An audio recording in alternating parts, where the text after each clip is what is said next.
Bonsoir à toutes et tous. On va pouvoir commencer, hein. Bon, il est 19h03. On va se dire que le fait de commencer va peut-être faire arriver les nombreuses personnes coincées dans le métro et qui vont bientôt débarquer. Merci à vous toutes et tous d'être là, parce que je vois qu'il y a des messieurs et c'est très bien. J'ai bien précisé dans mes posts et sur Insta que c'était aussi une conférence ouverte aux hommes qui souhaiteraient s'informer, connaître, entendre, hein, et que le sujet ne concerne pas que les femmes, même s'il concerne d'abord les femmes. Et je suis ravie de vous recevoir ici à l'Académie du Climat pour cette deuxième table ronde qui s'inscrit dans notre Festival du Mieux Manger. Le Festival du Mieux Manger, il a commencé samedi dernier, il s'achève ce samedi, et c'est toute la semaine, plus d'une centaine d'événements dans tout Paris.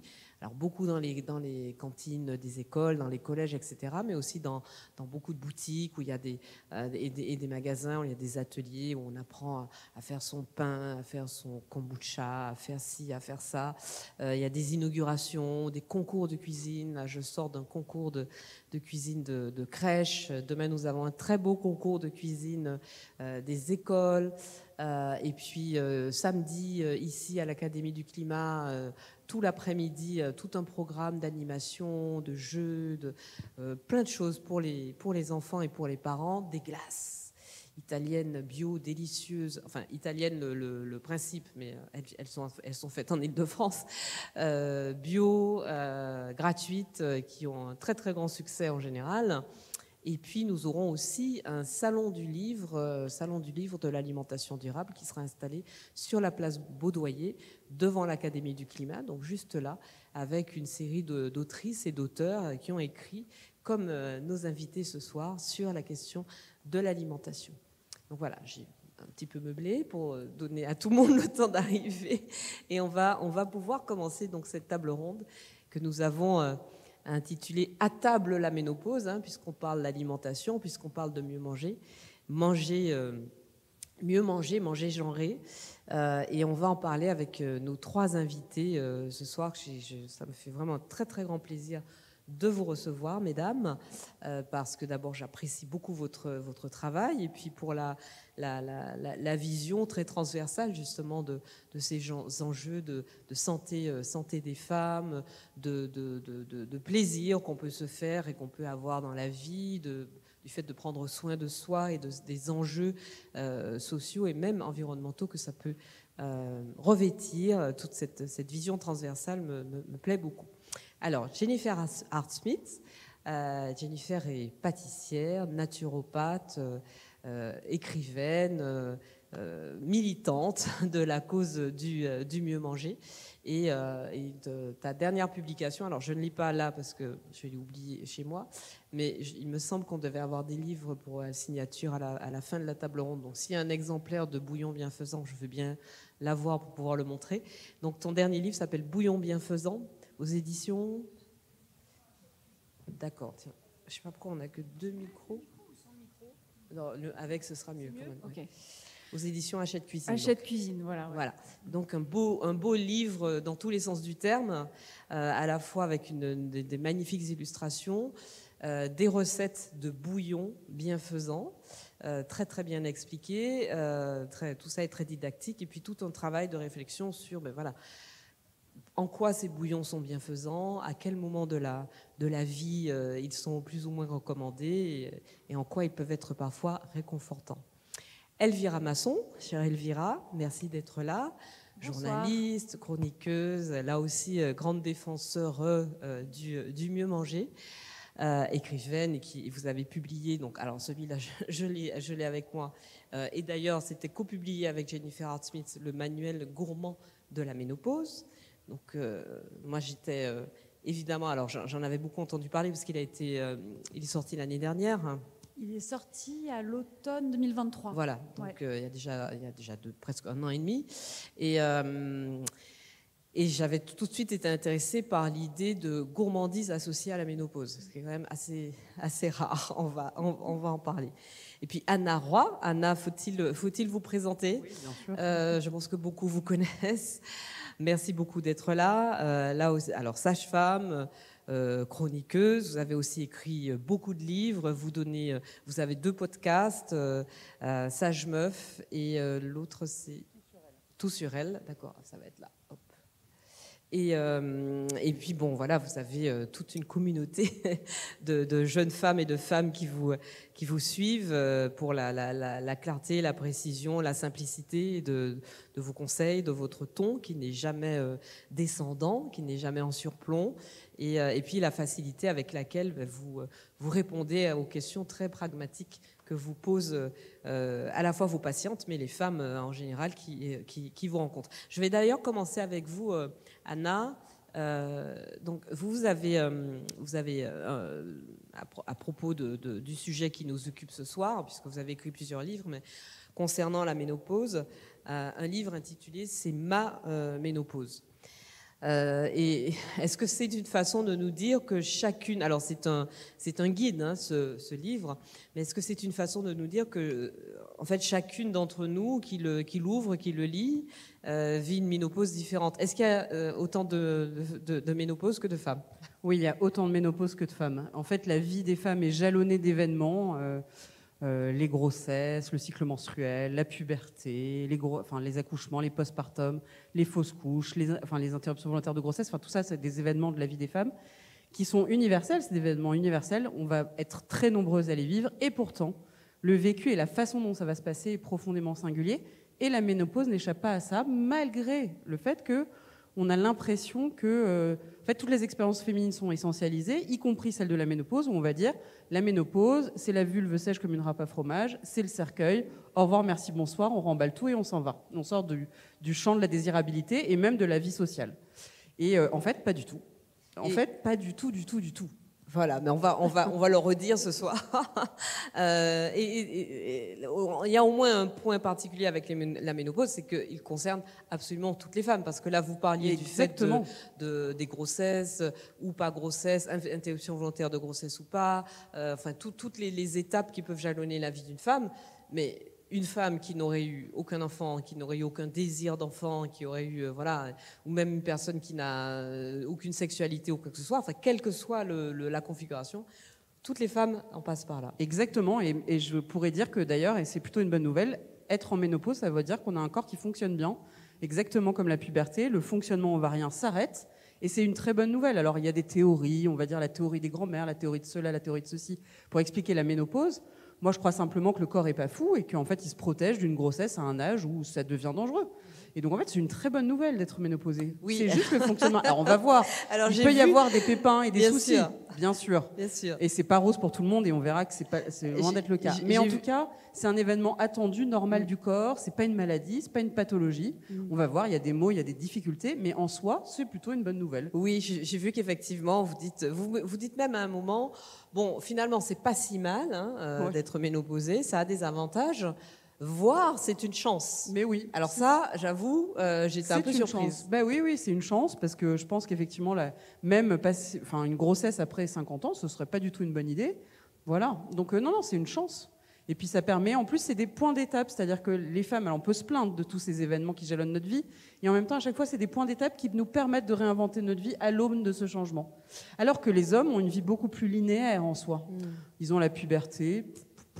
C'est pas très intéressant. Non, j'aurais pas aimé Messieurs, pardon. Non, mais c'est en tout cas, voilà. Ce qu'on peut percevoir comme une croix ou comme quelque chose de compliqué est aussi une chance à chaque fois de se réinventer, de réajuster sa vie.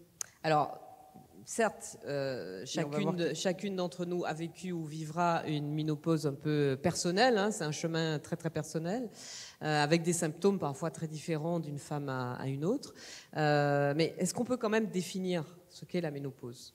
La ménopause, c'est vraiment simplement l'arrêt du fonctionnement ovarien.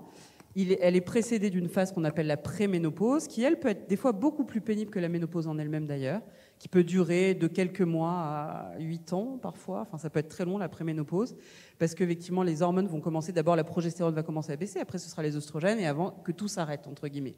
Et donc, c'est cette période-là charnière où le fonctionnement ovarien s'arrête. Et il se trouve que le fait de ne plus sécréter ou en très petite quantité ces hormones sexuelles qui nous permettent de nous reproduire, eh bien, ça occasionne des désagréments dans le corps. Et là, vraiment, ce que je tiens à dire, c'est que il y a des désagréments qui pourrissent la vie, et puis il y en a d'autres, il y a des femmes, elles ne s'aperçoivent même pas de leur ménopause, hein, vraiment. Hein.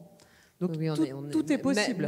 Même face à la ménopause, on n'est pas complètement. Mais oui, exactement comme la égalité. grossesse. Il y a des femmes qui vont vomir pendant 9 mois et puis d'autres, elles se porteront comme des charmes. Oui, je fais partie de la première catégorie.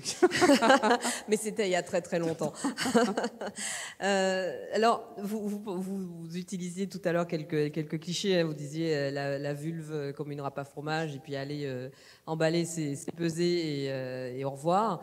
Bon, ce genre de clichés et puis je dirais d'appréhension vis-à-vis de la question de la ménopause, ils sont très partagés par le corps médical lui-même. Moi, je me souviens d'une médecin généraliste qui à l'époque où elle m'a raconté ça, elle devait avoir 55 ou 58 ans, et qui me disait, mais vous savez, moi, quand j'ai fait mes études de médecine, on a à peine parlé, on a évoqué de façon très théorique la question de la ménopause. Et puis quand j'étais jeune médecin et que je commençais à avoir des consultations et que j'avais des femmes en périménopause ou ménopausées en consultation, je me disais, oh là là, bon, un peu de chaleur, c'est pas bien grave. Et elle me dit, mais en fait, il a fallu que moi-même je sois en périménopause pour me rendre compte à quel point. Et pourtant, c'est un médecin, c'est une femme médecin de grande qualité. Pour me rendre compte à quel point c'était un sujet complexe, varié, différent d'une femme à une autre. Pourquoi le corps médical est aussi peu intéressé et instruit de ce sujet? Alors c'est fou, même moi, quand j'ai écrit mon livre, je me suis dit, je vais trouver une littérature scientifique foisonnante au sujet de la ménopause, forcément, comme pour les autres sujets un peu... Eh bien, rien. C'est-à-dire, j'avais vraiment l'impression d'être avec un coupe-coupe dans la jungle amazonienne et de devoir chercher des informations. Il y a très peu de choses. Alors, je pense tout simplement que c'est parce que la femme ménopausée... Déjà, la santé de la femme, c'est pourri, à peu approchant.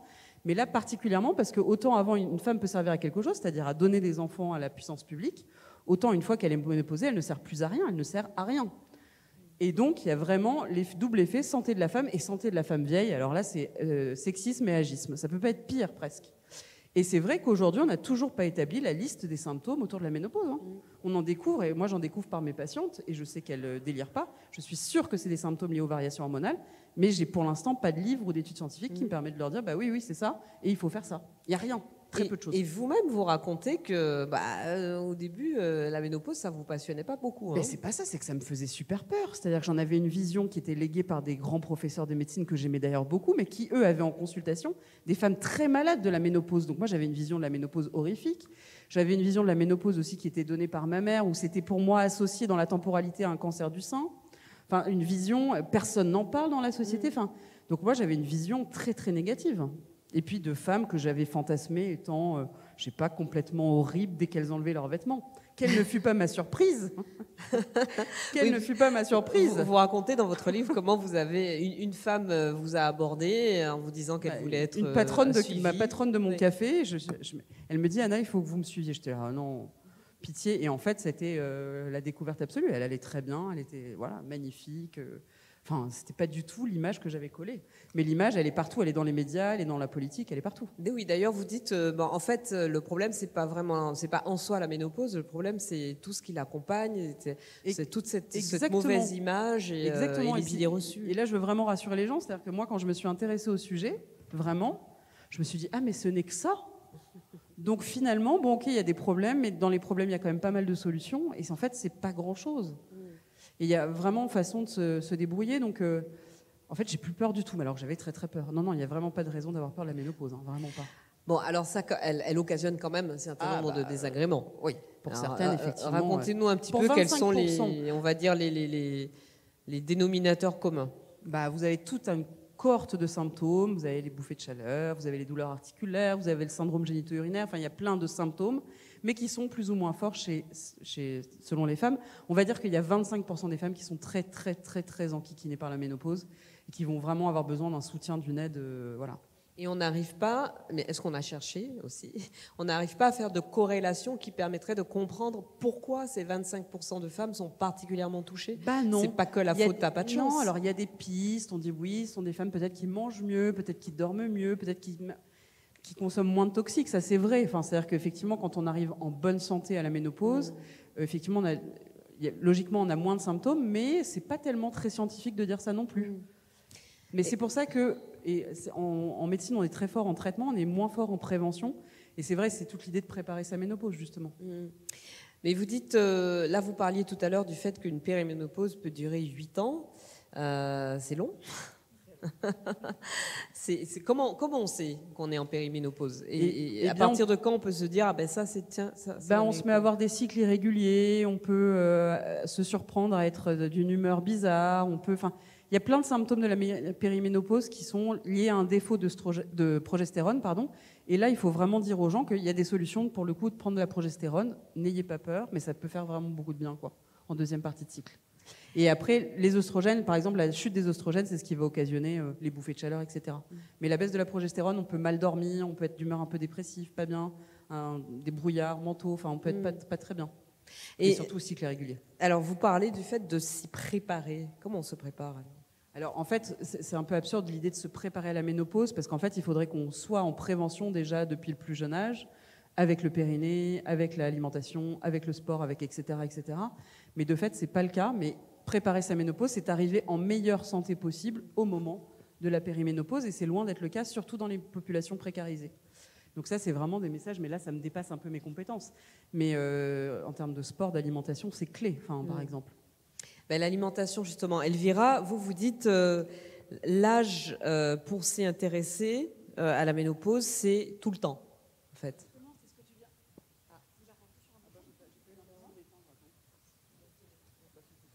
Vous m'entendez ? Ouais. Je corrobore complètement ce que tu dis, Anna. C'est-à-dire qu'il faudrait presque qu'il y ait un bain de culture qui serait comme une étape préliminaire.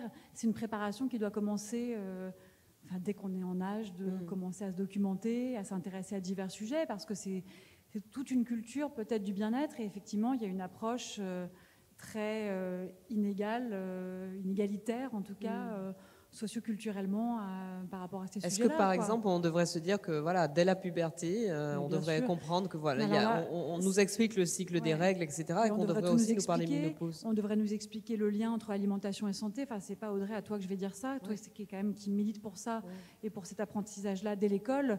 L'école, à date, ne fait pas le taf qui consiste à éduquer les enfants à l'équilibre nutritionnel et aux conséquences de ce que ces déséquilibres nutritionnels pourraient avoir comme effet sur notre santé. Donc, c'est des travaux préparatoires. Et quand on a la chance, socioculturellement, de pouvoir le faire et de se documenter, c'est vrai qu'il n'est jamais trop tôt. J'ai envie de dire, à 20 ans, on peut commencer à s'intéresser aux bienfaits de l'alimentation sur tous les cycles, mais sur les syndromes prémenstruels, qui sont aussi une autre zone quand même très, très méconnue. J'allais dire, on est femme, il y a des bouleversements hormonaux. L'alimentation est un des vecteurs qui permet de contrecarrer les problèmes ou les symptômes liés à ces fluctuations hormonales, toute la vie. Il y a une méconnaissance, et moi-même, avant de préparer ce bouquin, j'avais des connaissances vraiment très, très faibles, quoi. Oui. Et d'ailleurs, dans ce livre, vous interrogez... c'est un très, très beau livre de recettes, plein de recettes magnifiques, mais il y a aussi des interviews de chefs et de personnalités qui ne sont pas forcément chefs cuisinières d'ailleurs. Et il y a une chef d'origine chinoise qui dit, en fait, en Chine, on commence 20 ans avant la ménopause à s'en parler. Et au Japon aussi. Et c'est lié à différentes choses. Le vieillissement dans ces cultures-là, je schématise un peu, parce qu'il y aurait beaucoup à dire sur la place de la femme dans la culture japonaise, mais le vieillissement n'est pas un sujet tabou. C'est-à-dire que l'approche, l'arrivée vers le grand âge n'est pas considérée comme le premier pas vers la tombe, ou en tout cas, s'il l'est, il est porteur d'une grande sagesse. La femme âgée, l'homme âgé sont porteurs vraiment de vertus, donc leur parole est sacralisée. Là où dans les sociétés occidentales, il y a quelque chose qui relève de l'utilitarisme, on cache les vieux, on n'a pas envie de les voir, et comme tu disais, sexisme et agisme, c'est un peu les deux plaies des sociétés occidentales. Donc il y a ces paroles-là, effectivement, de femmes dont on ne voulait pas qu'elles soient que chefs, ce sont des femmes de divers bords, et qui nous permettent, avec leurs discours et les conseils et les petits secrets qu'elles nous partagent, qui sont des secrets de famille, qui ont été vraiment transmis de mère en fille, de génération en génération, là où moi j'ai noté que dans ma propre famille, ma mère elle ne sait plus même me dire à quel âge elle a été ménopausée, n'a pas grand-chose à m'en raconter, et ça va bien se passer, t'inquiète pas. C'est que la parole n'est pas portée et transmise. Alors que dans d'autres civilisations, elle l'est vraiment et valorisée.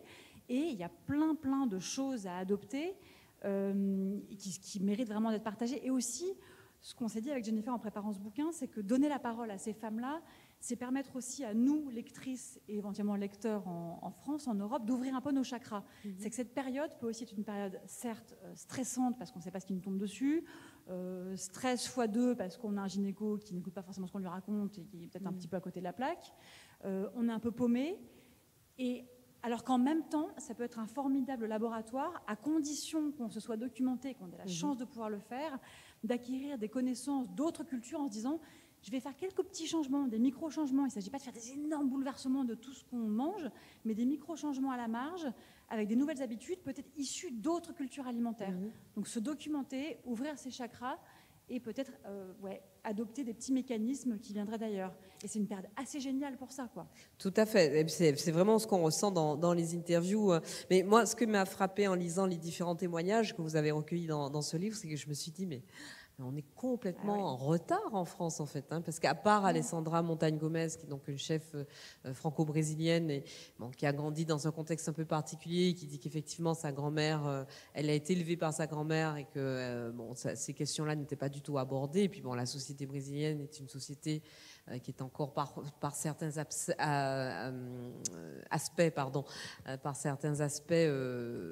très très bloqués sur ce type de questions. Ouais. Mais là, par exemple, j'ai le témoignage de Ryoko Sekiguchi, qui est japonaise, qui est écrivaine et poétesse, et qui vous dit dans la culture japonaise, nous parlons facilement avec mes amies japonaises de ce qui nous arrive et de nos symptômes, alors qu'en France, je n'ai pas eu de discussion décomplexée à ce sujet, qui reste encore assez tabou donc en France. Ma meilleure amie est japonaise, elle a 3 ans de plus que moi, son expérience m'a été bénéfique. Elle m'a fait des recommandations de compléments alimentaires, elle m'a conseillé d'oser aller voir le médecin pour mes symptômes, des symptômes que nous n'identifions pas toujours comme liés à la ménopause du fait du manque d'informations. Ouais. Et c'est aussi le cas avec d'autres personnes interviewées qui viennent d'autres pays, enfin qui ont d'autres cultures, qui sont issues d'autres cultures et qui disent que cette parole, elle est beaucoup plus facile. Il y a à la fois une parole plus libérée. Alors l'explication de pourquoi est-ce que la parole est à ce point tue dans les pays d'Europe du Sud, j'allais dire dans les pays presque latins de tradition catholique, qui est une forme de paradoxe, parce qu'on pourrait dire, en schématisant vraiment, que les pays protestants, anglicans sont encore plus utilitaristes, mais paradoxalement, la parole est plus libre.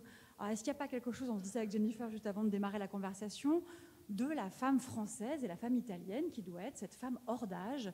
Elle est élégante, on ne parle pas des choses du corps, ce chic à la française est peut-être un frein à la libération de la parole sur des choses quand même assez basiques et assez simples. Il y a aussi autre chose, moi je vois un deuxième problème. La France est le pays qui a codifié la gastronomie. La gastronomie, on est les pays d'Escoffier. On a inventé le fil à couper le beurre, c'est qu'on est les rois du monde en matière de gastronomie. On est en tête des classements. L'alimentation, la culture de la nutrition et la gastronomie sont 2 mondes qui jamais ne se rencontrent. Alors, ils se rencontrent maintenant avec une nouvelle génération d'autrices comme toi, qui a fait un pont, et notamment avec ton double métier de pâtissière et naturopathe. Mais avant toi, des pâtissières naturopathes, j'en ai pas, je peux pas en citer. Oui, non, mais tout à fait. C'est 2 mondes qui jamais ne se rencontrent. Et donc, on est français, on est des gastronomes. On n'est pas là pour parler trop du lien entre ce qu'on bouffe et notre santé. Alors, c'est pas notre problème. Là où les Japonais ont je dis pas les Japonaises, je ne veux pas schématiser comme ça, mais il y a un lien, ne serait-ce que la présence d'aliments dérivés du soja ou d'algues qui sont au quotidien présents dans la culture japonaise, aussi parce que ça fait du bien. Nous, c'est pas notre problème, ça, en fait, c'est en France. Alors justement, Jennifer,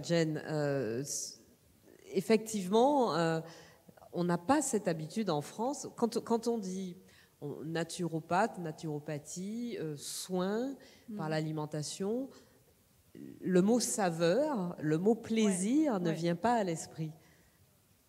Et je sais pas, c'est un micro. Allô. Voilà. Non, le mot saveur et le mot plaisir ne viennent pas forcément à l'esprit. Exactement. On pense santé, sérieux, apport nutritionnel. Parce qu'en fait, on a quand même une culture nutritionnelle en France, mais elle est vraiment répertoriée, avec les protéines, glucides, lipides. On a quelque chose de on a longtemps compté les kilojoules, ce genre de choses. C'était pas forcément il n'y avait pas des informations, entre guillemets, de cause à effet entre effectivement ce qu'on met dans notre bouche et à quel endroit ça a un impact sur notre vie quotidienne, notre système digestif ou autre. Mais c'est comme tu disais, voilà, en médecine, il n'y a pas forcément des études aussi de prévention. C'est-à-dire je crois que le cursus de nutrition en médecine, il est quoi, une demi-journée sur un cursus de 10 ans. Donc c'est très dur de faire ce travail-là.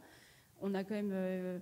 voilà, on a une école de nutritionnistes et la naturopathie, elle a un versant un peu moins scientifique parce qu'en fait, elle a tendance à aller chercher dans les différents référentiels de santé du monde, donc par exemple le référentiel ayurvédique ou la médecine traditionnelle chinoise, qui n'ont pas forcément des validations scientifiques, mais qui sont très ancrées dans les cultures. Donc la naturopathie, elle fait un peu la synthèse de ces connaissances-là. Mais bien sûr, il y a toujours des précautions à prendre parce que certaines pratiques sont validées scientifiquement, parfois pas. On peut aussi s'y perdre. Mais par contre, elle a le mérite de donner des outils de connaissance déjà du corps, de sa physiologie, de comment ça fonctionne et son métabolisme, de ne pas se retrouver peut-être parfois surpris dans les différentes étapes de la vie d'une femme ou même d'un homme. Et après, la naturopathie fait des ponts. Voilà. L'alimentation, on transmet des informations. Et après, il y a aussi les exercices physiques qui sont très importants.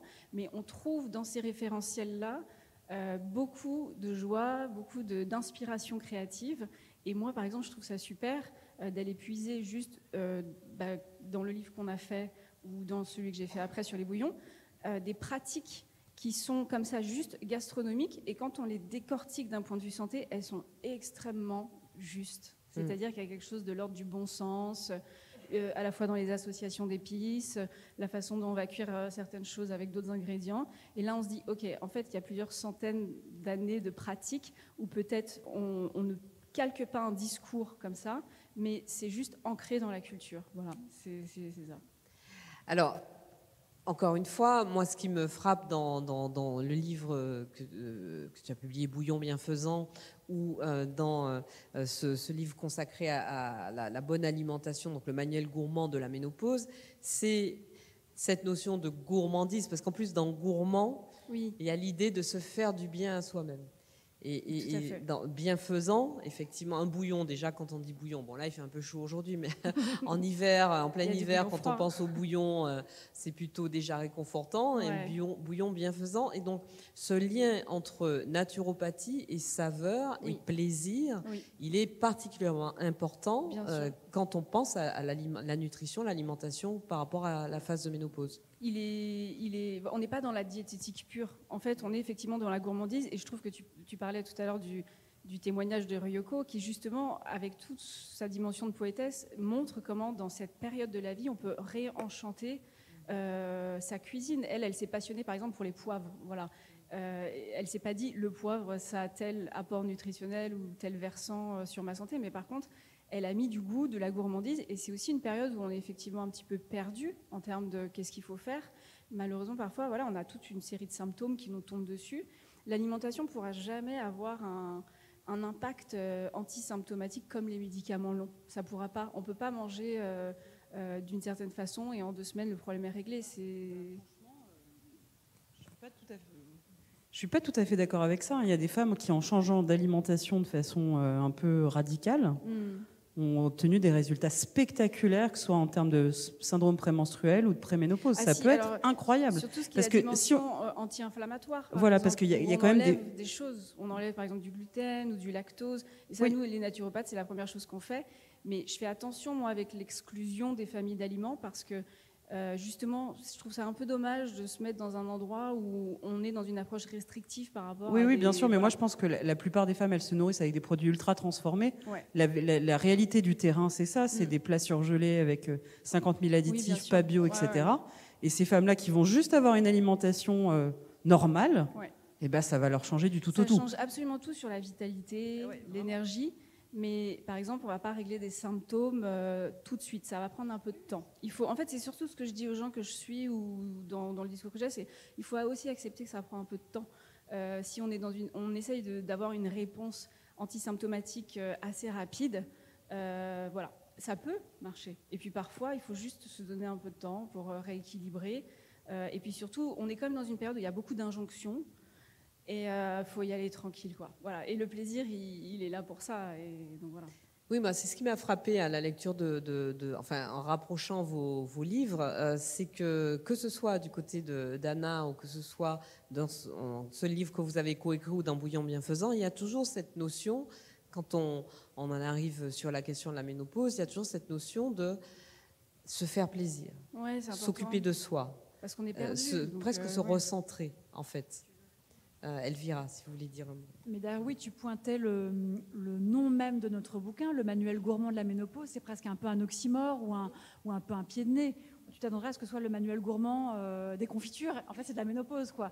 Il y a un truc qu'on assumait, qu'on voulait joyeux, et dont le titre pouvait même prêter un peu à sourire. C'est-à-dire que tu t'attends pas du tout à ce que la ménopause soit associée à la gourmandise. On s'imagine que la ménopause, c'est aussi dans la dimension, je sais qu'on va y venir, à la dimension genrée de l'alimentation. Qui dit ménopause dit prise de poids et dit sûrement pas gourmandise, dit restriction calorique, dit contrôle de son alimentation. Ça a été ça, enfin, des générations de femmes qui prennent du poids à partir de 48-49 ans, qui prennent du ventre, qui ne comprennent pas ce qui leur arrive, que ça déprime complètement de changer de silhouette, qui ne comprennent pas pourquoi et qui s'affament sans succès et sans résultat pour se conformer, à un standard morphologique obligatoire, mais aussi, je pense, se punissant aussi de cette forme de laisser-aller et d'incompréhension qui leur tombait dessus, quoi. Enfin, c'est un mix de sentiments très mêlés. Donc c'est vachement important. Le mot gourmandise, c'est comme un manifeste. On va se faire plaisir. C'est pas une partie de plaisir, cette histoire de ménopause. Même si, comme tu le dis, il y a aussi plein de femmes. Voilà. C'est aussi une super nouvelle de ne plus avoir besoin de réfléchir à sa contraception. C'est quand même cool, ça, parce que c'est quand même les femmes qui ont la charge de la contraception essentiellement. Donc, c'est pas mal de se débarrasser de ce boulot-là. Mais si, en se documentant, en partageant des recettes, en partageant des conseils entre amis, avec un bouquin, avec des podcasts, avec des émissions, avec des paroles plus libérées que les nôtres dans le monde entier, on arrivait à en faire un chemin un peu vers un nouveau cycle, une nouvelle vie, une nouvelle vitalité. Et encore une fois, il ne s'agit pas de se dire il faut que je jette toutes mes épices, tous mes produits, il faut tout racheter, il faut s'endetter parce que je dois acheter des épices du monde entier, tout commander en ligne. Il faut acheter des ustensiles incroyables. Quelques épices, regarder les légumineuses, le riz avec un regain d'intérêt. Changer, on peut avoir ce réflexe quand on est crevé, on sort du boulot, on est déprimé parce qu'on parce que parfois il y a ce frein aussi de se dire ça va prendre du temps. Et on peut avoir ce réflexe, moi je peux avoir ça aussi quand j'ai un coup de cafard, de me dire moi ce que je veux manger c'est juste des coquillettes avec du beurre, du jambon et du fromage râpé. Et ben cette période de la ménopause, il y a peut-être un moyen d'avoir un petit fond d'épicerie, de se dire et si c'était plutôt un riz avec un peu de gingembre, une super bonne huile, que je vais quand même faire sauter à la poêle. On n'a pas besoin que ce soit... Mais changer un peu de référent aussi. Toi, tu parles beaucoup de ça. C'est remplacer peut-être...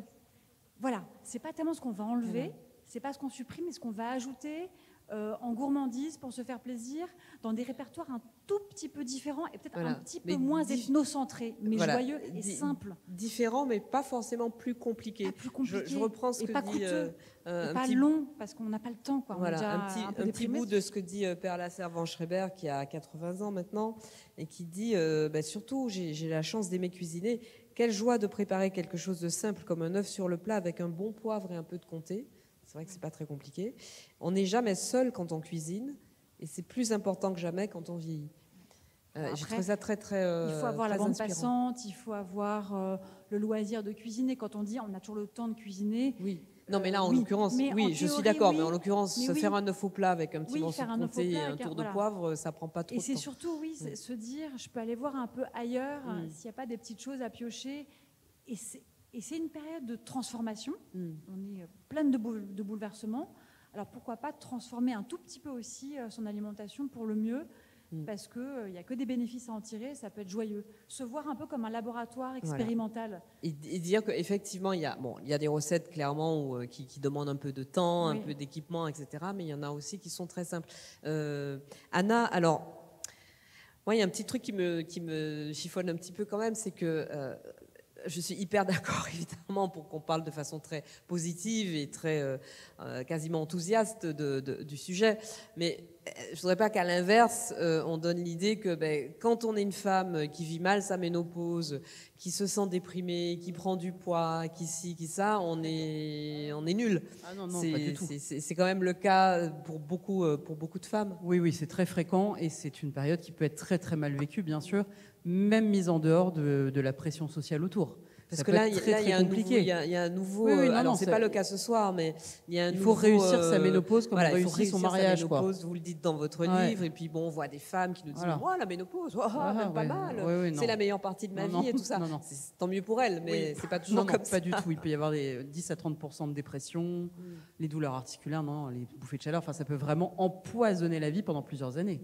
Donc non, moi je ne vous livre pas du tout une vision positive de la ménopause, juste une vision d'expérience singulière pour une femme donnée, c'est tout. Non, ça peut être très très dur. Alors il y a la chose qui revient quand même très très souvent chez les femmes, c'est les bouffées de chaleur et puis la prise de poids. Soit elles sont terrorisées par la prise de poids, soit elles y sont et elles ont vraiment l'impression que le corps leur échappe. Je pense que ça c'est quelque chose qui est vraiment difficile à vivre, quelle que soit d'ailleurs sa forme physique, son poids, enfin sa masse corporelle, etc. au moment où on rentre dans la ménopause. Mais j'ai la sensation à lire tout ce que j'ai lu pour préparer cette conférence et puis les témoignages, y compris mon expérience personnelle, que il y a quelque chose qui est très difficile pour les femmes à ce moment-là, c'est qu'elles ont la sensation que leur corps leur échappe en quelque sorte. Ça c'est vrai, c'est-à-dire qu'elles mangent de la même façon, elles ne changent rien, et elles prennent du poids. Et peut-être c'est ça qui leur pèse le plus. Exactement. Ouais, elles le vivent très mal parce qu'effectivement, elles ne changent rien et ça change quand même. Donc, mais en même temps, je crois qu'il faut les rassurer parce qu'en fait, il n'y a pas grand-chose... Si elles veulent ne pas changer, il n'y a pas grand-chose à faire pour que ça ne change pas. Enfin, vraiment, je suis un peu une grosse fan du sport, mais je veux dire, il suffit d'augmenter, si vraiment on n'a pas envie de prendre du poids, il suffit d'augmenter la dépense calorique. Et le fait de fabriquer du muscle, ça permet de dépenser de l'énergie même au repos. Et par contre, moins manger ne me paraît pas être une bonne idée, personnellement. Vraiment pas du tout une bonne idée. Parce qu'être en restriction calorique, c'est le conseil que tout le monde entend. Oui, mais non. Là, baisse pour le ton coup, apport calorique. Non, moi, pour le coup, ce serait augmenter la dépense, mais pas... Alors, Jen. J'essaie vraiment de questionner aussi, essayer de reconnecter les personnes à leurs sensations de faim. Et bien sûr que l'idée n'est pas de sauter des repas, mais de fait, je crois que c'est Perla, c'est avant Schreiber qui le dit, s'il y a un appétit ou voilà qui est pas, si on n'est pas obligé de se forcer. Enfin, il y a aussi beaucoup d'injonctions comme ça, 3 repas par jour, tout ça. En fait, c'est peut-être le moment aussi de s'écouter un peu. Effectivement, il y a des personnes qui vont avoir un appétit qui va augmenter, mais pas forcément toujours. Et ça, c'est intéressant. Et c'est aussi intéressant de questionner cette digestibilité. Qu'est-ce qui passe pas, d'être pas en analyse, mais juste de percevoir ces ressentis, ça peut énormément aider. Mais effectivement, c'est, comme je disais, nous, la première demande en naturopathie, c'est voilà, j'ai pris du poids et très localisé sur la ceinture abdominale. C'est avant tout hormonal, il y a un ralentissement du métabolisme. Donc nous, on regarde un petit peu la base, voilà, l'épicerie, on regarde les huiles. Avant de regarder la quantité, on regarde déjà la qualité des produits d'épicerie de base. Est-ce qu'il y a aussi un contexte de prise de repas qui est sereine? On questionne le rapport à l'alimentation dans sa globalité. Voilà, on n'est pas dans la restriction. Alors, garde le micro, Jennifer, parce que justement, je vais te demander concrètement des petits tips. Hein. Ouais. Donc, toi, tu dis, il faut se concentrer sur le végétal, le cru, le calcium, le magnésium, le collagène. En fait, c'est-à-dire que ce qui va tout de suite... pourquoi le végétal? Pourquoi le cru? Ce qui va tout de suite émerger, c'est un ralentissement métabolique. Il y a beaucoup de personnes qui parlent aussi d'une énergie aussi qui est en baisse. Donc le végétal, le cru, il y a énormément d'enzymes, on a une grande présence de vitamines. Il y a aussi une saison qui le permet plus que par exemple le printemps-été, c'est davantage bienvenu que l'hiver. Donc il n'y a pas d'injonction comme ça, végétal, cru, c'est surtout effectivement on va essayer de mettre du vivant. On va essayer de donner aussi du vivant, des produits, comme tu disais, Anna, pas transformés. On essaye aussi de mettre... parce qu'un aliment brut, en fait, il a une synergie de macro, mais de micronutriments. Et par exemple, on a beaucoup parlé des macronutriments, protéines, lipides, glucides. Mais c'est très récent qu'on commence à concevoir que les micronutriments ont un impact énorme sur la vitalité. Par exemple, la vitamine D, qui est à la fois responsable du système ostéo-articulaire. On regarde aussi beaucoup les acides gras. Quand je disais la qualité des huiles, je pensais à ça, c'est-à-dire les oméga 3 qu'on ne fabrique pas, donc qui est présente dans, par exemple, l'huile de noix, l'huile de cameline, l'huile de colza. Voilà, on va inciter à aller vers plus des choses comme ça. Et nous, effectivement, ce qu'on a fait dans le livre, c'est qu'il y a des produits qui sont réputés pour être très bons à la santé, hein, voilà, le foie de morue ou l'huile de colza. Et parfois, c'est pas très bon, donc on a réfléchi à comment on pouvait le rendre un peu plus sympa. Et voilà. Mais alors, par exemple, le calcium, parce que le calcium, on en trouve dans les produits laitiers, mais on nous dit que les produits laitiers, c'est pas l'idéal. Donc, comment le calcium, il y en a effectivement dans les produits laitiers, mais dans les produits laitiers, il y a aussi d'autres molécules qui sont pas forcément très bienfaisantes sur l'organisme. Il y a des personnes on est la seule espèce de mammifère qui consomme encore des produits laitiers après sevrage. Après le sevrage. Donc, en fait, c'est un endroit de plaisir. C'est pas quelque chose qui va être intéressant à mettre dans sa vie peut-être quotidiennement, parce que oui, il y aura du calcium, mais il y aura aussi du lactose. Énormément de personnes sont intolérantes au lactose, à la caséine aussi. Voilà, on a plein de théories sur ce que ça peut produire dans l'intestin, que ça va venir un petit peu être pro-inflammatoire aussi sur la flore intestinale et autres. Il y a des personnes qui le digèrent très bien, d'autres pas.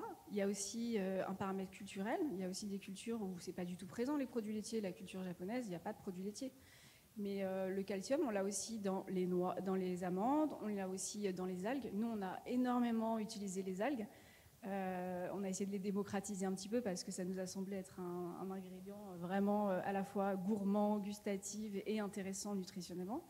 Et après, effectivement, le système ostéo-articulaire, le calcium, tout ça, dans les légumineuses. Donc voilà, on essaye de proposer autre chose. Donc on dit, il y en a dans les produits laitiers, mais il y en a ailleurs. Voilà. Et le magnésium. Et le magnésium et le phosphore. Par exemple, quand on parle du système ostéo-articulaire, on va toujours dire calcium, calcium. Mais pour digérer le calcium, il faut une part de phosphore. Et le phosphore, il y en a énormément dans les légumes. Donc en fait, on essaye juste de donner des clés pour les personnes qui s'y intéressent. Mais je crois que quand on mange de saison, de manière assez diversifiée, on ne fait pas trop d'erreurs. Parce que ce qui est intéressant, c'est de regarder ce qu'on va mettre, les petites choses qu'on met un peu de manière répétitive tous les jours dans sa vie, les petites habitudes alimentaires, le petit sucre tous les matins avec le café et tout ça. Et ben, ce qu'on fait qui va peut-être un petit peu ne pas se mettre en faveur d'une vitalité, d'une bonne santé, ben on peut faire la même chose avec des super aliments, voilà, les petites noix qu'on va rajouter dans la salade où il y a des oméga 3, ces petites touches qu'on fait, voilà, tranquillement, tous les jours. C'est ça qui fabrique de la santé, en fait. Oui. Pardon, moi, ce que je conseille aussi, c'est de faire des bilans élargis où on va tester des. Alors ça, il ne faut pas hésiter à se demander à son médecin, mais à doser le zinc, le magnésium, la vitamine B12, enfin des bilans très élargis, la vitamine D, etc., qu'on n'a pas l'habitude de faire. Et en fait, on s'aperçoit que la plupart de la population, les femmes sont hyper carencées, et qu'en redonnant du zinc, en redonnant de la vitamine B9, etc., les gens se portent beaucoup mieux. Savoir où on le trouve dans l'alimentation, après on peut. Bien sûr, mais des fois, malgré des alimentations qui sont franchement assez parfaites, ça suffit pas, il ne faut pas hésiter à se supplémenter. Et le collagène ? Ah, le collagène, ma passion dans les bouillons. Enfin, le deuxième livre était... En fait, c'est parti du constat que d'un coup, il y a eu une espèce de mode du collagène et justement, on en mettait dans des compléments alimentaires, dans des poudres, on allait à la pharmacie pour en acheter. Mais en fait, dans la cuisine gastronomie française, il y a quand même une culture des bouillons et même dans toutes les gastronomies du monde. Et le bouillon était justement un endroit où on pouvait en trouver. Alors le collagène, ça va être intéressant pour tout ce qui va être la peau, l'élasticité et effectivement surtout le système des cartilages. Mais le système ostéo-articulaire et cartilage. Mais si on en met assez naturellement quand même dans son quotidien, voilà, c'est une bonne pratique où ça se passe pas trop mal. Elvira ? Idéalement, il faudrait avoir tout le temps un bouillon prêt à l'emploi qui se stocke hyper bien au congélateur, c'est-à-dire que si on fait un poisson, on ne jette pas les arêtes, si on fait un poulet, on ne jette pas la carcasse, on peut même congeler les arêtes et la carcasse si on a la flemme de faire le bouillon le jour J. Je suis une grande flemmarde, donc j'ai mon congélateur plein, il est plein parce qu'il y a plein de carcasses. Il est plein de carcasses. Et soudain, je me mets à faire des batchs de bouillons qui soient issus de poissons, de produits de la mer ou de bouillons d'os de bœuf, et c'est vraiment... Il n'y a pas d'autre mot que bienfaisante. Enfin, tu ne pouvais pas trouver meilleur adjectif pour ton bouquin que ce mot-là, parce que c'est délicieux. Et dedans, on met des choses, on le boit comme ça. On peut avoir un mug sur son bureau, et c'est quand même vachement plus satisfaisant que de prendre des sticks de collagène en poudre qui coûtent une fortune. Ah oui, vas-y, je te laisse.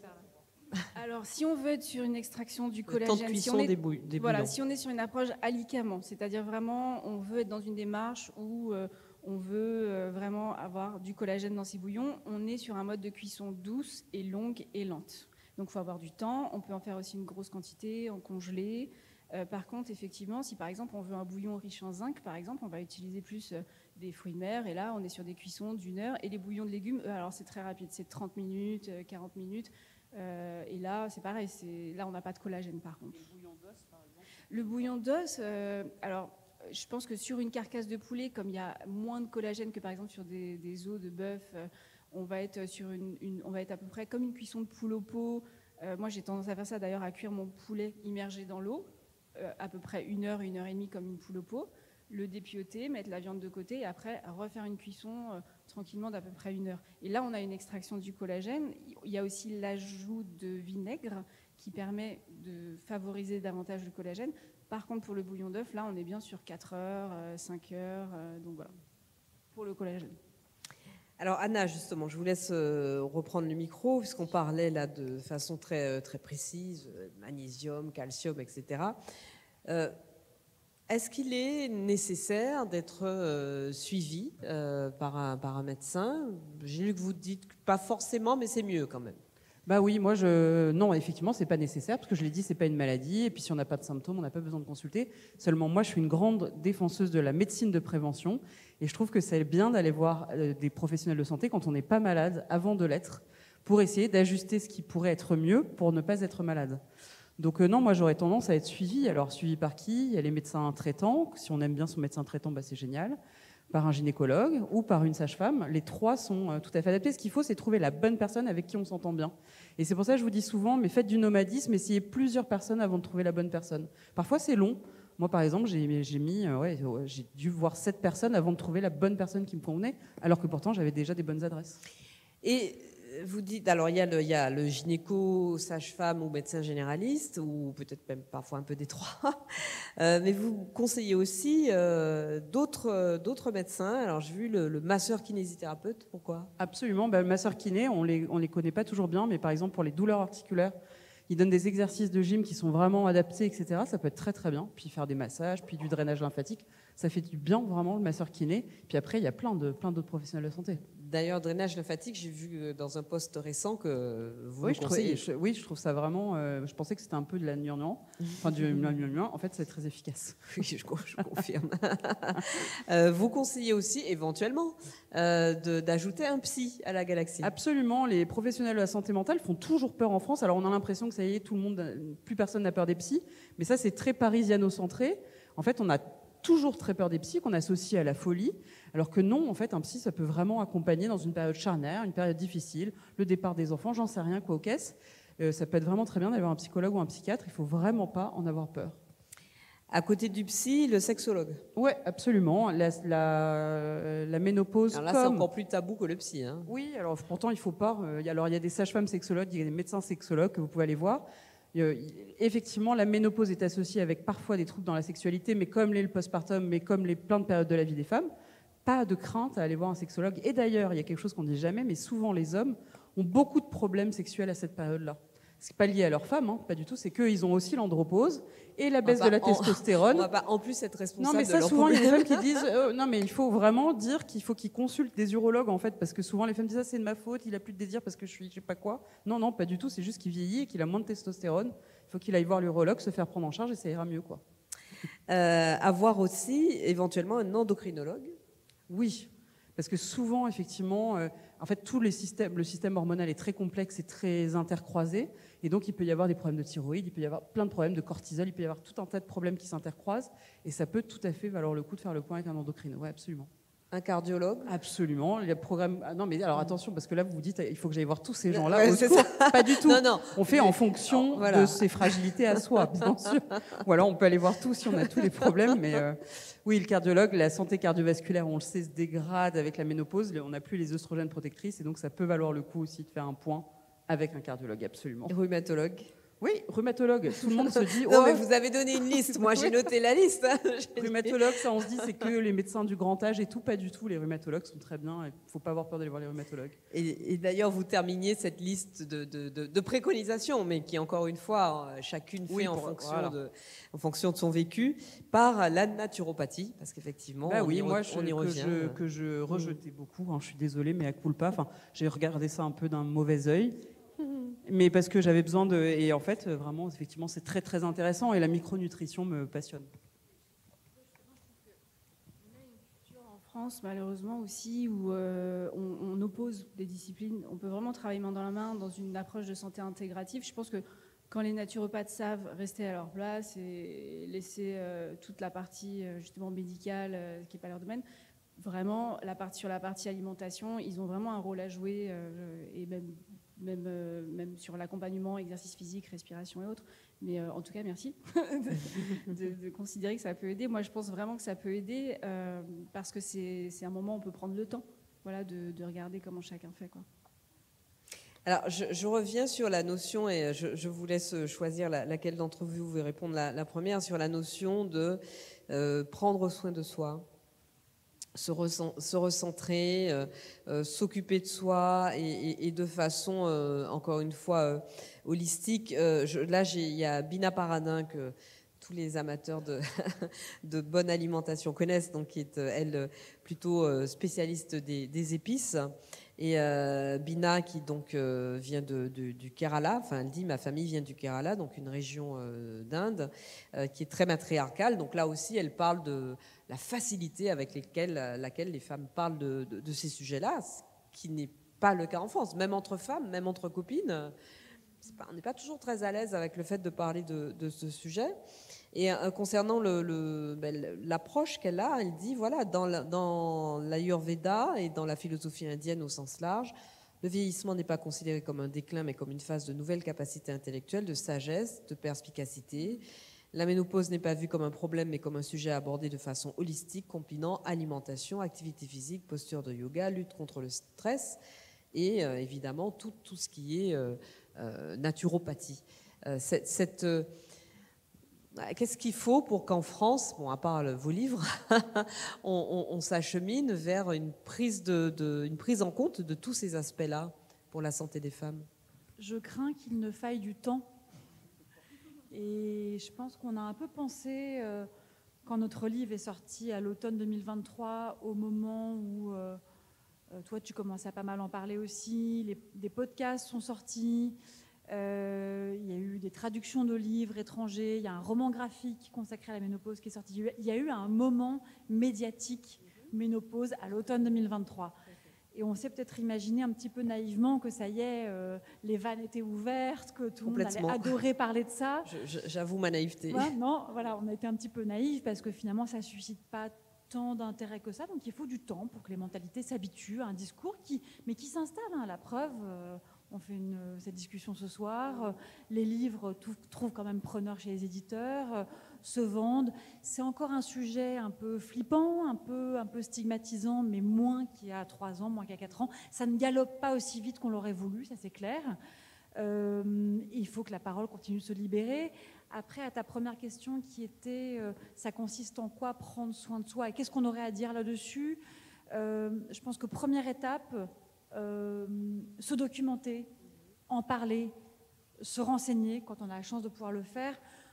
Prendre soin de soi, oui, bien sûr, attention aussi à l'injonction de développement personnel. Moi, je suis un petit peu réticente à... Évidemment qu'il faut prendre soin de soi. C'est facile de se dire ça entre nous. Voilà, si j'allais vous dire, c'est aussi, voilà, il faut aussi avoir les moyens de faire tout ça. Il faut avoir les moyens. Il y a un côté, cette fameuse phrase, il faut que tu prennes soin de toi. Ouais, en fait, j'arrive pas à joindre les deux bouts. J'ai trop de boulot. Je m'occupe seule des enfants. Attention à ces phrases qui sonnent encore comme une nouvelle injonction. Donc, être peut-être doux avec soi-même, oui, déjà, si on peut avoir la chance de documenter un peu, de ne pas avoir peur de parler et d'avoir le loisir de consulter, que ce soit son entourage ou des professionnels, c'est déjà un premier énorme pas, à mon avis. Mais il faut avancer modestement sur le sujet. Effectivement. Alors, Jennifer, oui, vas-y. Non, vas-y. Effectivement, Anna, Alors, ça revient beaucoup dans vos livres. C'est une chance de se recentrer sur soi-même, de s'écouter, de prendre du temps pour soi, etc. etc. Mais c'est pas à la portée, même ne serait-ce que d'organisation, financièrement. Ça dépend du contexte familial, ça dépend de beaucoup de choses, hein, évidemment. Et puis, encore une fois, toujours cette... comme ce que tu disais à l'instant, ce que vous disiez à l'instant, Elvira, c'est toujours cette crainte de tomber dans l'excès contraire, qui est de dire, en fait, si vous n'arrivez pas à vous occuper de vous, à bien manger, à choisir les bons ingrédients, etc., c'est que vous êtes nul, encore une fois. Et c'est pas l'objectif, évidemment. Oui, non, pas du tout. Moi, je trouve qu'on nommait beaucoup, la question du plaisir, et je pense que non, mais je sais pas comment rebondir à ça, prendre soin de soi. Mais je dirais presque se documenter, je serais assez d'accord avec Elvira, et ça pour le coup, parce qu'aujourd'hui il y a même des supports gratuits, comme les podcasts qui existent, et ça je pense que ça prend pas quand on prend sa douche ou on fait autre chose, je pense que déjà ça aide beaucoup. Mais moi je suis frappée justement par la facilité, la fluidité avec laquelle vous écrivez et on vous lit. Et évidemment, on vous comprend parce que vous parlez de choses très concrètes, vous répondez à des questions très concrètes qui vous sont posées, qui vous ont été posées. Et je me dis, mais on est évidemment tellement nombreuses à être concernées par le sujet, à se poser des questions, à pas savoir, etc. Quel que soit l'âge, hein, parce que ça peut être aussi beaucoup plus jeune. Et en fait, pourquoi nous n'arrivons pas à en parler de façon plus libre ? Parce que moi, pour le coup, je suis pleine d'espoir, parce que je sais que ce mouvement avec la ménopause, il a eu la même chose avec le postpartum, il y a 7 ou 8 ans, c'est-à-dire la période après l'accouchement, et que ça a mis du temps, on oublie que ça a mis beaucoup de temps, mais moi, pendant 3, 4 ans, 5 ans même, j'ai parlé dans le désert, je parlais de ça avec acharnement, personne ne m'écoutait, et avec d'autres femmes d'ailleurs, et je pense que la ménopause, c'est exactement la même chose, il faut du temps, en fait, il faut que ça s'infuse, et je suis persuadée, mais c'est peut-être de l'optimisme béat et débile, hein, mais je suis sûre que ça va être comme le postpartum il y a 10 ans, quoi. J'en suis sûre. À d'autres niveaux de la société, notamment dans les entreprises, parce que nous, on est journalistes, sages-femmes, chroniqueuses, naturopathes, donc évidemment, on est à des endroits professionnels où c'est assez facile de parler de ça, où on a forcément déjà un auditoire assez captif d'emblée. Oui. Une femme qui est directrice marketing chez Orange, c'est moins facile pour elle de vivre sa ménopause au quotidien dans son bureau, je pense, dans sa salle de réunion quand elle a une bouffée de chaleur. C'est pas évident, il faudrait réussir à trouver un moyen. Et dans une usine. Et dans une usine, évidemment, encore moins. En plus, bien sûr. Évidemment, un accompagnement aussi dans les entreprises, que le sujet soit un peu adressé par les pouvoirs publics. Alors ça, c'est un peu naïf ce que je dis, c'est un peu... Et les réseaux sociaux, mais plus en fait on en parle, plus on fait du foin sur les réseaux, plus des livres sortent, plus il y a des podcasts, et plus ça quitte le parisianisme aussi, qui est forcément l'endroit d'où ça démarre, pour essaimer de façon un peu plus large. Alors, mais on est quand même la part de naïveté dans ce que je dis aussi. On est quand même dans une culture, dans un pays, dans une culture où parler de son corps, ça reste quand même quelque chose. On peut, dans un dîner, on peut raconter qu'on a fait un accident de voiture ou qu'on a été cambriolé ou qu'on s'est fait voler son portable. On peut pas dire qu'on a été violé, on peut pas dire qu'on a un cancer, on peut pas dire qu'on vit une ménopause compliquée, parce que c'est le corps, c'est son corps, et ça reste quand même un sujet très très tabou dans notre culture. C'est ce qu'on disait en début de conversation, les anglo-saxons sont paradoxalement plus libres que nous, alors qu'on pourrait imaginer que c'est un monde plus productiviste, encore plus capitaliste, mais c'est plus cool de parler de ces sujets-là. Il y a quelque chose, effectivement, dans l'Europe, dans la vieille Europe peut-être latine aussi, où ça reste... C'est frappant chez les présentatrices télé. C'est-à-dire qu'aux États-Unis, par exemple, on voit que chez les présentatrices télé, c'est valoriser le fait d'avoir un certain âge, un âge certain, alors qu'en France, pas du tout. Et c'est pour ça que je suis assez optimiste. Moi, je pense que ça va changer, ça va bouger. Après, on a besoin aussi de récits plus individuels, que ça diffuse aussi dans la littérature, dans les médias, comme tu dis. Je pense que ça va prendre du temps à descendre dans la matière, mais ça va se diffuser. Ouais. Oui. Actrice, animatrice de podcasts et de talk-shows aux États-Unis qui s'appelle Drew Barrymore, qu'on connaît comme actrice, qui est la petite fille qui jouait dans E.T. à l'époque et qui est devenue une productrice de podcasts à succès.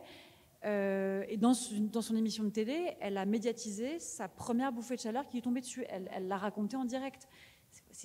c'est très, on va dire, c'est un peu cosmétique. Tout ça est un petit peu mis en scène. Néanmoins, on est, à mon avis, encore un peu loin de voir ceci arriver en France, quoi. Je trouvais ça symbolique et un peu anecdotique, mais assez saisissant quand même comme image. Alors, je voudrais vous faire réagir et puis après on prendra des questions de la salle s'il y en a. À un propos que j'ai trouvé vraiment très inspirant, et c'est encore Ryoko Sekiguchi que vous avez interviewé. Donc je rappelle, l'écrivaine et poétesse d'origine japonaise qui a 53 ans, qui a vécu sa ménopause, et elle dit il faut s'envoyer beaucoup d'amour durant cette période. Le piège serait d'être dans le regret d'un état ou d'une perception de soi d'il y a quelques années.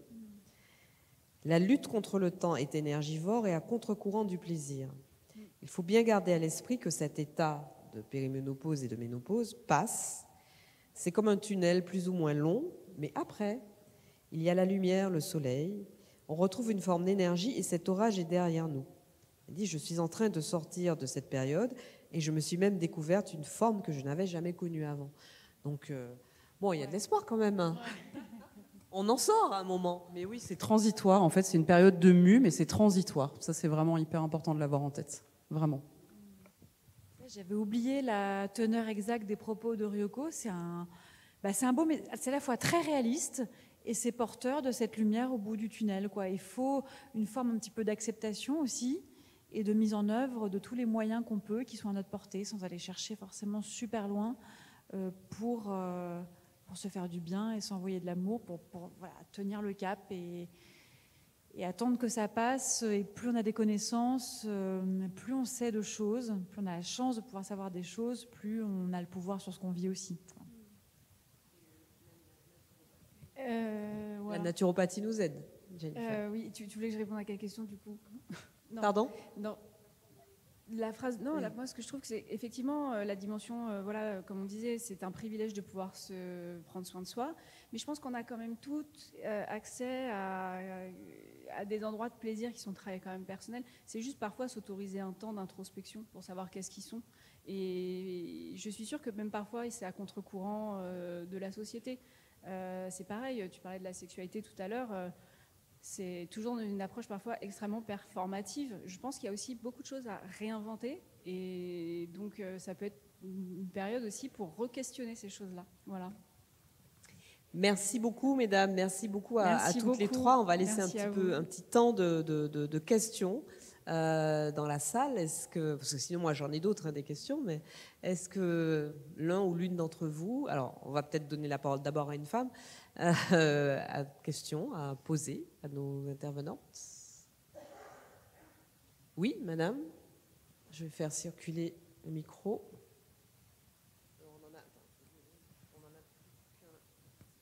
Est-ce que l'alimentation peut avoir un impact sur le sommeil qui complètement est perturbé? Alors là, vraiment, oui. Ouais, l'alimentation, alors ça va être, par exemple, à la fois dans ce qu'on va consommer, par exemple, les excitants. On a quand même identifié quelques produits qui sont des excitants, que ce soit la consommation de café, de chocolat, de sucre. Et ça, par exemple, c'est pas qu'on va complètement on va pas enlever forcément le café comme si vous étiez puni, mais on va arrêter de le mettre à partir d'une certaine heure, et on va peut-être le remplacer avec des boissons qu'on va appeler des succédanés de café, qu'on peut trouver en magasin bio, où on va complètement, comme disait Elvira, ouvrir ses chakras et aller vers peut-être une petite infusion de safran, même si ça va être peut-être plus du ponctuel parce que c'est onéreux. Il y a aussi toute une dimension de phytologie dans les plantes qu'on peut utiliser pour apaiser le système nerveux. On va essayer aussi de manger plus léger. Nous, on a proposé aussi des approches de monodiète, mais pas tristes. C'est-à-dire, comme disait Elvira aussi, un bol autour du riz, comment on pimpe un riz.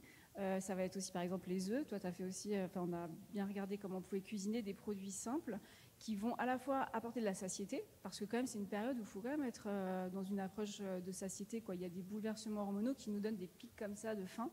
Donc, on se nourrit, on nourrit le corps, mais on ne surcharge pas. Et le sommeil, il peut effectivement être perturbé, et parce qu'on mange trop gras ou trop sucré. Donc, quand on dit on va alléger le soir, ça ne veut pas dire que c'est puni, quoi. Voilà. J'ajoute quelque chose qui est le fruit de mon expérience personnelle. C'est léger, un peu plus léger, mais quand même très nourrissant. Moi, vraiment, c'est moi, je crois qu'Anna, on se dit un peu en off qu'on partage. Moi, j'ai quand même besoin d'avoir une bonne dose de fibres, de légumineuses, de riz, pour passer le cap de la nuit, pour pas me réveiller avec des fringales pas possibles et avoir envie de défoncer le frigo. Donc, léger, mais nourrissant. Il ne s'agit vraiment pas de s'affamer, parce que la conséquence de cet affamant, c'est quoi le substantif d'affamé ? De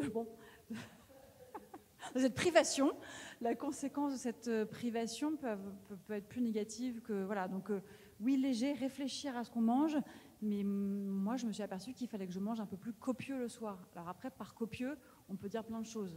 Copieux et équilibré. Mais il ne s'agit pas de faire ce que je pouvais faire plus jeune, de sauter le dîner, etc. Ça, c'est devenu impossible pour moi. Ça a des répercussions immédiates sur mon sommeil qui devient super mauvais. Et ça dépend des gens. Ça dépend vraiment des gens. C'est sur le faux ami de l'alcool. Ça vraiment, je ne veux pas être rabat-joie, hein, mais l'alcool, ça déstructure les phases de sommeil, ça fout en l'air le sommeil, quoi, grosso modo. Et donc c'est vrai qu'on se dit, mais non, l'alcool, ça me fait bien dormir parce que bam, ça m'assomme et je m'endors. Alors qu'en fait, ça déstructure en profondeur les cycles de sommeil. Donc vraiment, l'alcool, et pour le syndrome prémenstruel, pour plein de choses, l'alcool, c'est une des premières choses à faire. C'est pas, en plus, c'est que du sucre. C'est pas très drôle ce que je dis, mais de fait, vraiment, c'est pas bon. Questionne aussi à cette période de la vie le rapport à l'alcool. C'est assez intéressant de voir effectivement quels sont les effets et c'est pas forcément et ça c'est par contre c'est assez immédiat. Là par contre quand je disais antisymptomatique sur le sommeil, l'alcool c'est immédiat et après nous en naturopathie on dit que le sommeil on commence à le préparer vers 15-16 heures par exemple, même un encas. On va mettre un ingrédient, un aliment qui va être riche en tryptophane, qui va préparer le sommeil, qui est précurseur de la sérotonine. Donc là, on le trouve dans les bananes, dans les amandes, même un petit carré de chocolat. Vous voyez, le combo banane, amande, petit carré de chocolat, on se met déjà en faveur, on prépare d'un point de vue neurotransmetteur le sommeil, et après, on enlève les excitants, et voilà.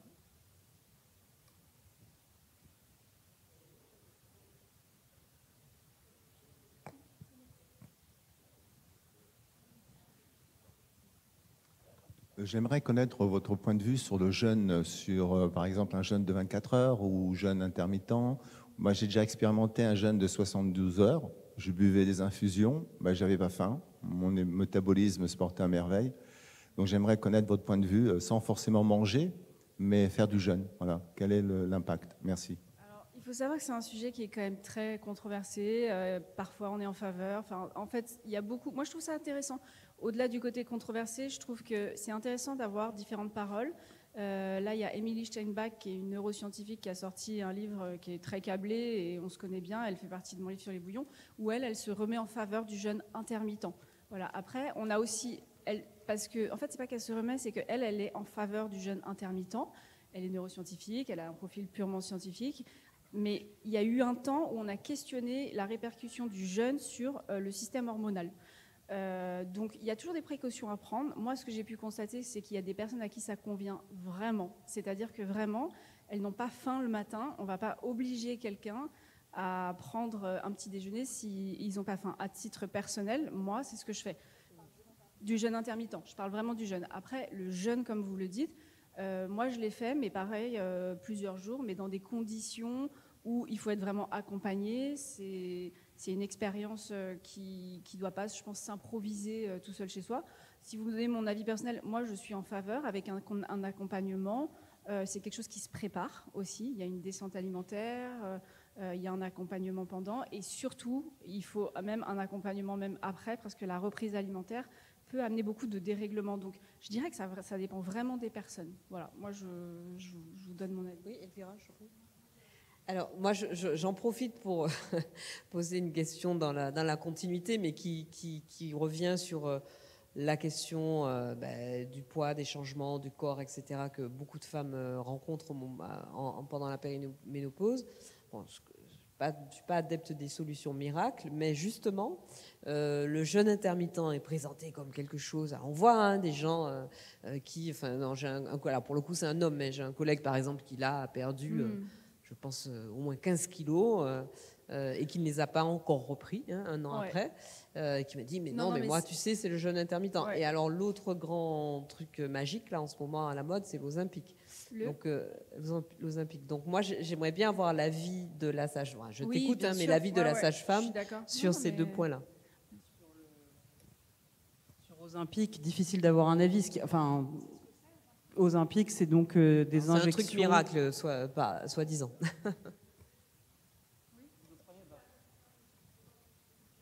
D'accord. Oui, non, c'est un traitement justement, pour le diabète de type 2, c'est un médicament donc il pour n'y a le pas sa diabète. place à parler d'Ozempic ici. Du tout, du tout. Non, mais justement, c'est pour... Voilà.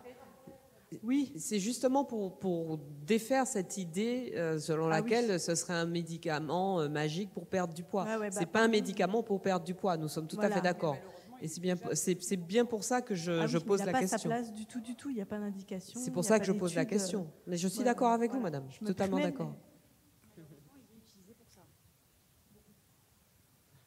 Surtout, c'est les balbutiements et on ne connaît pas grand-chose en fait. Donc moi, je trouve ça assez inquiétant de voir que c'est prescrit comme ça, largue à main nue à plein de gens qui n'ont pas de problème de santé. Ouf, je trouve ça quand même très inquiétant. Mais après, voilà, je ne suis pas du tout expert de la question. Non, c'est justement pour défaire cette idée-là que je posais la question, parce que je sais que je vois comment ça prend sur les réseaux sociaux. Les premières études sont assez folles, c'est-à-dire qu'une fois que les injections s'arrêtent, donc absolument. Donc ce serait un médicament qu'il faudrait prendre à vie, tout en se bourrant de produits ultra transformés. C'est un peu un délirant. Et qui est au départ prévu pour lutter contre le diabète, tout à fait. Et qui est détourné, qui est utilisé maintenant, qui est détourné comme étant un coupe-faim et qui permet de perdre du poids de façon spectaculaire.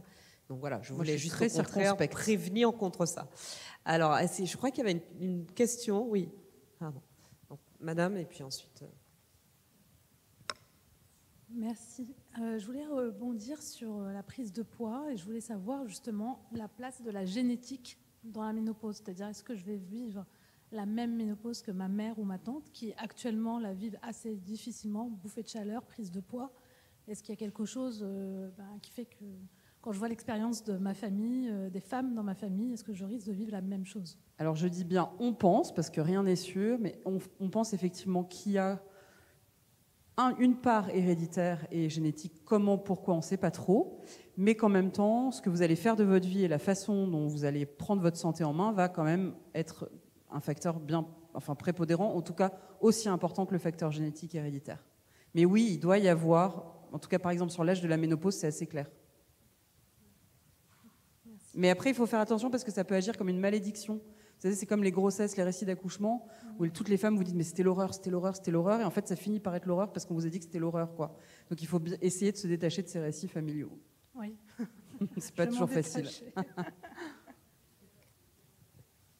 En fait, aujourd'hui, il y a quand même les travaux de l'épigénétique qui prouvent que justement, on a un bagage cellulaire qui s'active ou pas en fonction de ce qu'on met dans nos vies quotidiennes. Donc voilà, l'épigénétique prouve que non. C'est c'est vos habitudes de vie qui vont plutôt agir que la génétique, même si la génétique a une grosse prédisposition. Et c'est intéressant de demander aussi, nous on l'a découvert aussi, de questionner nos mères. Déjà, pour libérer la parole aussi, ça commence à la maison. Donc questionner nos mamans, si on peut, bien sûr, en fonction de l'histoire de chacun, mais on peut avoir déjà beaucoup d'informations. En parler à ses enfants aussi, pour qu'ils soient habitués à ces sujets-là dès le plus jeune âge. De l'intérêt de faire ce bouquin. J'ai parlé de ça avec mon fils de 10 ans, donc il connaît tout sur la ménopause. Avant même de savoir ce que sont les règles, il sait déjà ce que c'est que la ménopause, c'est pas mal.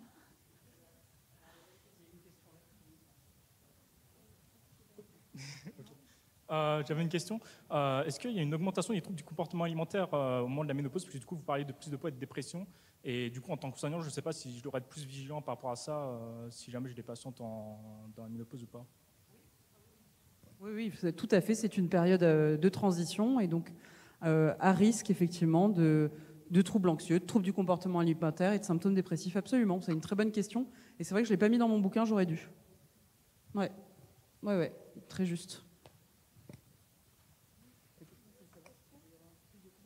Du trouble du comportement alimentaire au moment de la ménopause. Et oui, c'est vrai.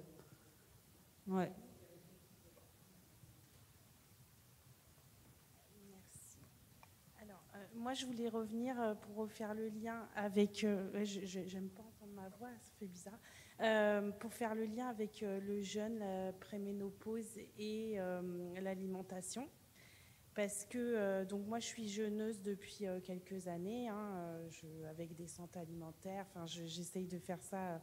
Je fais ça correctement. Et je suis d'accord avec vous que ça peut entraîner des troubles, parce que la reprise alimentaire, c'est compliqué. Sur le coup, on ne s'en rend pas compte. C'est après quelques semaines qu'on se rend compte que c'est vraiment compliqué. Bref.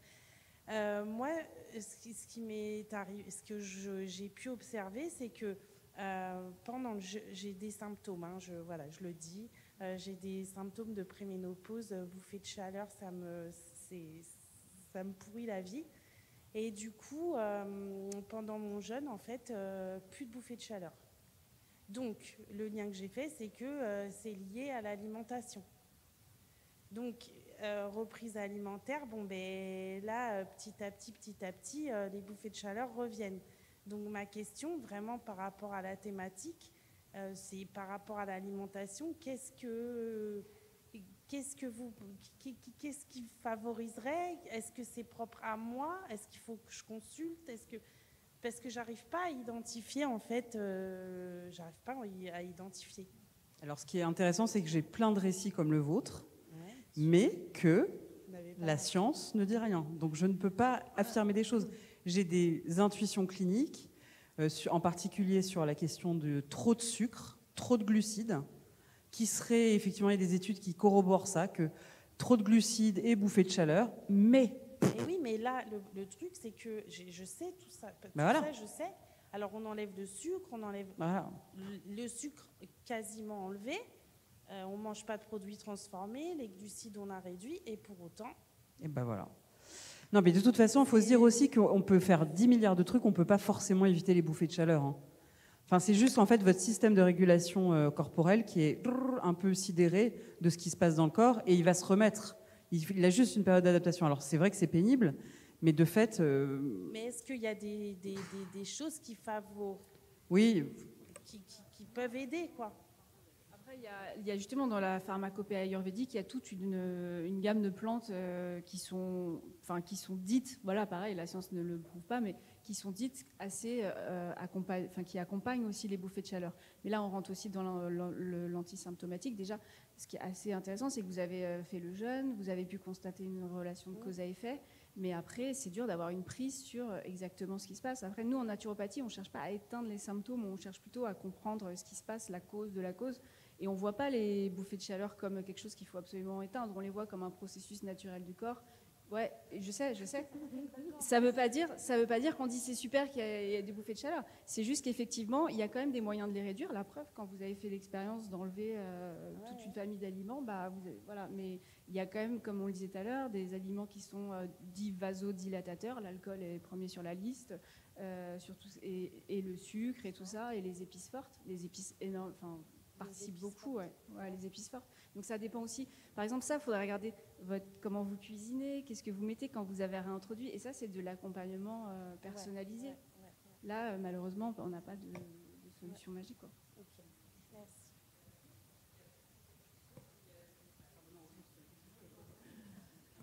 Est-ce qu'on rentre à la maison? Pourquoi y a-t-il de menus végétariens à la cantine? Parce qu'en fait, de toute façon, il n'y a aucun végétarien dans ma classe. C'est que... Parce qu'il n'y a aucun végétarien dans ma classe. Pourquoi il y a des menus? Et donc, à quoi ça sert? Alors ça, c'est une question à poser demain midi, c'est ça? C'est pour la conférence de demain midi, tu as pris un peu d'avance? Tu es à l'école à Paris? Dans quel arrondissement? 4e. Ah, tu es à l'école dans le 4e arrondissement, c'est-à-dire Paris-Centre.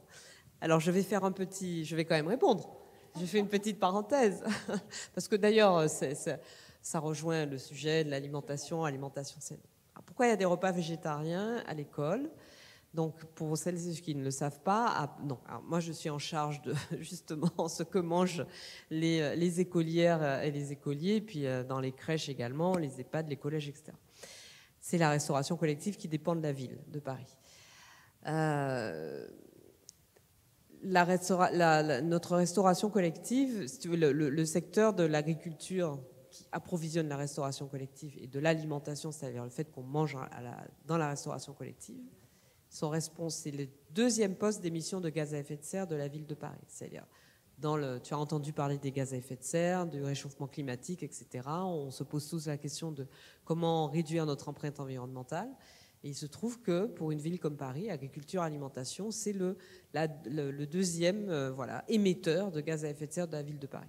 Donc si on veut réduire notre empreinte environnementale, il faut qu'on agisse sur le type d'agriculture et le type d'agriculture qui approvisionne Paris et le système alimentaire de Paris. Et nous, on a la main en tant que ville sur la restauration collective, donc sur les cantines. Le fait de passer, parce qu'aujourd'hui on est à 2 jours où il n'y a que du végétarien, 2 jours par semaine où il n'y a que du végétarien, et les autres jours, il y a un plat avec des protéines carnées et une alternative végétarienne. Et pourquoi 2 jours par semaine il n'y a que de l'offre végétarienne? Parce que ça permet de réduire considérablement l'impact environnemental de l'alimentation, puisque manger un plat végétarien, ça a un impact environnemental. Si c'est du local de saison, etc., et du durable, ça a un impact environnemental moindre que de manger de la viande ou même du poisson. Donc, premier objectif, c'est de réduire l'empreinte environnementale. Deuxième, c'est de respecter aussi une variété de régimes alimentaires, parce qu'il n'y a peut-être pas de végétarien dans ta classe, mais il y en a de plus en plus dans les écoles. Et puis, ça permet aussi de faire des économies pour acheter de la viande de meilleure qualité pour les autres jours. Donc, c'est pour ça qu'il y a des repas végétariens. Je sais que c'est parfois compliqué, mais nous, on fait de gros efforts pour former nos cuisiniers, pour diversifier les recettes et pour que les menus végétariens soient aussi appétissants que les menus non végétariens. Voilà, j'espère avoir répondu à ta question et pardon de cette parenthèse. Madame. Pour la question, donc ça fait écho à sa question peut-être. Il faut bien mettre le micro parce que sinon on ne vous entend pas. Si on est végétarien ou pour les véganes, du coup, est-ce que vous remarquez un impact sur ce type de régime? Et d'ailleurs, beaucoup de médecins peuvent alerter sur les compléments à base ou l'alimentation très soja, qui peut être assez dangereuse pour le cycle de la femme en préménopause. Donc il faut faire attention là-dessus. Même la sauge, en fait, bien sûr. Beaucoup de compléments alimentaires bio contre les bouffées de chaleur. Et en fait, on retrouve énormément de sauge et ça peut être contre-productif. En fait, dans la pharmacopée, il y a effectivement les plantes oestrogène-like, progestérone-like. Et il y a des plantes qui sont plus des régulateurs du système hormonal qui vont ni être l'un ni l'autre. Il y a le yam, par exemple, dans la médecine traditionnelle chinoise. Mais ça, c'est pareil, il vaut mieux un accompagnement personnalisé parce que moi, je sais que quand même, quand j'ai des personnes qui ont un régime vegan, typiquement, je les envoie faire des analyses avec leur médecin parce que là, pour le coup, il y a des carences, quoi. Enfin, c'est au bout de plusieurs années. S'il n'y a pas une attention toute particulière quand même à la part de protéines et l'assimilation des protéines, la B12, tout ça, et puis c'est un moment de la vie de la femme où on veille vraiment à l'apport de protéines justement pour éviter qu'il y ait une fonte musculaire de fait, mais on fait vraiment attention justement à l'apport protéinique à cette période. Nous, on en a beaucoup parlé dans le livre. Donc là, il faut un accompagnement, effectivement, déjà faire des analyses avec son médecin, constater s'il y a des carences, et après, on va peut-être mettre des super-aliments. Je sais pas, vous devez mettre aussi beaucoup de la spiruline, riche en vitamine B12, riche en protéines végétales.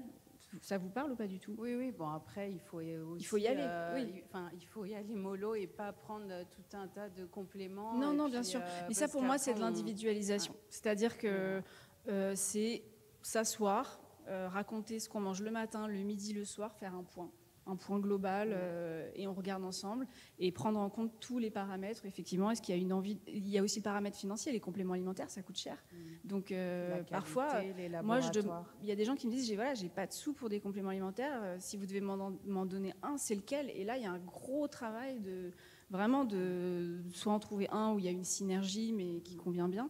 Mais là, on est vraiment dans un profil d'individualisation. Oui, en tout cas, c'est intéressant, l'approche culturelle. J'ai l'impression que vous en parlez dans le livre, parce que justement, les femmes japonaises qui mangent énormément de soja, par exemple. Mais il y a une pratique millénaire de consommation du soja. Nous, on arrive, on en mange beaucoup. On a un organisme qui n'est pas habitué à en mettre une certaine quantité d'un coup, au même titre que la gastronomie japonaise. Il n'y a pas de produits laitiers. Nous, on est quand même plus habitués à une forme de digestibilité des produits laitiers. Eux, ça crée des vraies catastrophes. Phytoestrogènes. Et donc, du coup, dans les cantines, il faut peut-être aussi alerter sur le fait que mieux vaut prendre des C'est pareil, c'est la dose aussi qui fait la quantité. C'est comme, on en a aussi... on le dit aussi dans le livre avec Elvira, c'est éviter de mettre sur un piédestal un ingrédient miracle, s'y engouffrer. Et et ce que je disais tout à l'heure, ces petites choses qu'on fait tous les jours de manière répétitive, sur plusieurs années, peuvent vraiment avoir un impact. Donc, ça veut dire ne pas s'engouffrer dans un ingrédient. Et le soja, numéro 1 sur la liste. Ce qui ne veut pas dire ne pas en consommer. C'est un produit transformé quand même. Ouais, mais moi, je ne suis pas non plus contre le soja. Enfin, je vous le dis, j'adore le natto japonais. On en a utilisé aussi dans le livre parce qu'on trouve que ça reste un apport intéressant, mais s'il devient dominant, peut-être ça peut devenir problématique, même sur des cancers hormonodépendants. Voilà. Certain, c'est qu'il faut vraiment faire attention à son apport en protéines, vraiment, parce que en fait, c'est pas tellement la ménopause, mais à partir de 30 ans, on perd 1% de sa masse musculaire par an. C'est inéluctable, donc ça n'a rien à voir avec les ménopauses, et ça, c'est hommes et femmes. Et donc, pour le coup, et c'est pas pour vous faire peur, mais la première cause de mortalité passé un certain âge, c'est la chute, et c'est lié à cette fameuse sarcopénie, c'est-à-dire au fait qu'on a de moins en moins de muscles. Et donc, il faut nourrir ces muscles avec des protéines. Donc, il faut vraiment faire gaffe, c'est-à-dire que si on est végétarien, vegan, il faut trouver des pros qui s'y connaissent, et il n'y en a pas beaucoup, qui vous disent « Ah, non, là, il faut faire comme ci, comme ça, etc. » Parce qu'effectivement, il peut y avoir des carences, ça peut poser des problèmes. Et puis aussi, aller recruter des fibres musculaires, et pour recruter des fibres musculaires, il faut faire du sport. Et du sport avec du poids, pas du sport comme ça. Du renforcement musculaire. Ouais. Non. C'est la clé de voûte de tout. Justement, je peux partager mon expérience personnelle parce que l'alimentation, la nutrition, tout ça, c'est ma passion. Mais moi, je vous le dis en toute honnêteté, je me suis mise au sport à 38 ans parce qu'en fait, il y a un moment donné, même en étant bonne élève d'une bonne alimentation, avec tout le plaisir qu'il faut, non, il y a un moment donné, ça ne suivait plus en termes de justement masse musculaire, énergie. Et c'était pas simple de s'y mettre à 38 ans, mais c'est aussi pour vous dire, on peut s'y mettre à tout âge. Mais par contre, c'est essentiel. Et moi, je sais qu'à titre personnel, je l'avais toujours dit dans le discours, mais je n'étais pas alignée avec la pratique personnelle. Donc c'est important parce que même sur le sommeil, le sport, ça devient presque le truc non négociable en fait. Et faut pas, ça reste encore un truc qu'il faut gérer en termes d'injonction, comment on le met, où on le place et tout. Mais on peut pas faire l'impasse dessus, ça c'est clair. Oui, bonjour. Géraldine Galland, je suis docteure en pharmacie, nutritionniste. Je suis spécialisée en hormonologie fonctionnelle et en santé des femmes. Donc j'accompagne beaucoup de femmes et notamment beaucoup de femmes ménopausées. J'ai pas vraiment de questions à vous poser. Je voulais vous remercier d'avoir vraiment mis le doigt sur cette notion d'importance de la prévention et de l'information. De la prévention et de l'information. Je pense qu'on ne parle pas assez de ménopause, on commence à en parler beaucoup plus. Et comme le disait Anna tout à l'heure, tout comme le postpartum, j'ai moi aussi grand espoir pour que ça devienne un sujet beaucoup plus libre. Aujourd'hui, dans la médecine conventionnelle, il y a beaucoup de choses qui sont mises de côté, notamment du fait de déremboursement de la sécurité sociale sur certains dosages de biologie. La vitamine D qui est plus remboursée alors que c'est hyper important pour la santé osseuse, mais pas que. On sait que c'est important aussi dans la prévention des cancers, notamment. Les dosages d'hormones thyroïdiennes aussi, pareil, Anna en parlait tout à l'heure. La ménopause, c'est vraiment un moment de basculement hormonal où on a une fragilité thyroïdienne, tout comme après la grossesse d'ailleurs. Et aujourd'hui, le fait de doser uniquement la TSH, je ne rentre pas dans les détails techniques, mais en gros, on a déremboursé les hormones thyroïdiennes qui sont vraiment les hormones actives au niveau de la thyroïde. Il y a plein de femmes qui ont des TSH normales avec des hormones thyroïdiennes déréglées. Et moi, j'observe aussi beaucoup des symptômes d'hypothyroïdie chez des femmes qui sont encore dans les normes labo au niveau des hormones thyroïdiennes. Et l'avantage qu'on a en santé fonctionnelle et C'est des notions auxquelles certains médecins sont sensibles, mais malheureusement, c'est une grande minorité. C'est d'avoir la vision du fait que dans les normes de laboratoire, en fait, ça dit que 80% des gens qui sont dans ces normes sont en bonne santé. Mais il y a plein de femmes qui ont des symptômes pour lesquels les médecins vont leur dire ben non, en fait, vous êtes dans les normes, tout va bien, on ne peut rien pour vous. N'empêche que quand on resserre l'exigence sur ces normes, on peut retrouver énormément de problématiques. Et écouter le symptôme, c'est hyper important. Et il y a des leviers absolument merveilleux en naturopathie, en santé fonctionnelle, avec le soutien de l'alimentation, du mode de vie. L'activité physique est primordiale. Des soutiens aussi avec des plantes qui permettent en fait à plein de femmes de trouver des solutions à des problématiques qui ne sont pas suffisamment considérées par les circuits habituels, je dirais, d'accompagnement médical ou paramédical. Donc voilà, merci beaucoup d'avoir parlé de tout ça. Et peut-être, j'avais envie d'ajouter une petite chose sur la notion de prendre soin de soi que vous évoquiez tout à l'heure. Je pense que peut-être il y a une notion importante dans ce cadre, c'est aussi de dire aux femmes qu'il n'y a pas besoin de tout révolutionner d'un coup. En s'informant, on trouve plein de conseils et puis on se dit faut que je change ça dans ma vie. En fait, c'est hyper important d'y aller progressivement, pas à pas. Chaque petit changement peut apporter du mieux et chaque petit pas en fait vers un objectif, c'est déjà une victoire en soi et ça fait partie aussi de la bienveillance envers soi-même que d'avoir cette notion de progression bien en tête et d'indulgence aussi envers soi-même et par rapport aux contraintes de la vie qui font qu'on ne peut pas tout d'un coup passer 2 heures par jour à cuisiner ou tout révolutionner parce que des fois on est aussi en charge de cuisiner pour toute une famille et que tout le monde n'aime pas la même chose et que voilà, les choses ne sont pas forcément faciles, mais chaque petite bascule qu'on va pouvoir faire, c'est un gros cadeau qu'on se fait en fait et ça c'est formidable.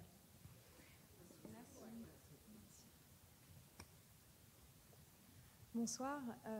Déjà, merci beaucoup pour toutes les informations que vous nous avez transmises. Moi, j'ai une petite question. Alors, je ne sais pas si elle a été posée, parce que je me suis absentée quelques minutes. Donc, par rapport à la ménopause et tous les dérèglements hormonaux, évidemment, qui sont associés. Donc, il y a les problèmes liés à l'insuline, la résistance à l'insuline, et aussi le cortisol. Et du coup, je voulais savoir un petit peu ce que vous en pensiez, parce qu'on entend qu'il y a pas mal de régimes pour faire baisser le taux de cortisol, des choses comme ça. Enfin, on voit beaucoup de choses. Et du coup, je voulais avoir votre avis un peu sur ça. C'est vrai, c'est en fait cortisol, repos. Oui, le cortisol, si on veut être très, très, très, très schématique, c'est l'hormone de stress. Alors après, c'est pas tout à fait exact parce que en fait, le cortisol peut monter aussi dans certaines situations pathologiques, mais globalement, plus on a de cortisol, c'est qu'on est stressé. Effectivement, la meilleure façon de ne pas être stressé, c'est de se reposer. Mais une fois qu'on a dit ça, on n'a pas dit grand-chose. Après, sur la résistance à l'insuline, il faut vraiment faire attention aux sucres ajoutés qui, je le rappelle, ne sont pas nécessaires et n'ont jamais été nécessaires dans l'alimentation de tous les temps. En fait, le sucre ajouté, les produits très gras et sucrés, ça fait une 30aine d'années avec l'industrie agroalimentaire, mais en fait, avant, ça n'existait pas. Et donc, effectivement, il faut... alors, vous faites ce que vous voulez, mais si c'est un petit fondant le samedi soir, c'est super. Si c'est du sucre tous les jours en perfusion, c'est beaucoup moins super, quoi. J'en sais quelque chose. Oui, ça se dose, mais le problème, c'est que ça peut être très, très, très flippant parce qu'on se retrouve avec des résultats d'analyse et on peut partir dans des examens parfois. Bon, vraiment, si vous avez un doute avec votre cortisol, allez voir un médecin. Non, mais c'est risqué, quoi. En fait, je me renseigne parce que on est une famille avec beaucoup de femmes. J'ai beaucoup de sœurs et j'en ai notamment une qui souffre pas mal de troubles de la ménopause, notamment prise de poids. Alors que elle fait tout ce que vous avez déjà dit, donc elle fait beaucoup d'efforts dans son alimentation, et elle voit que ça ne bouge pas du tout, voire ça empire.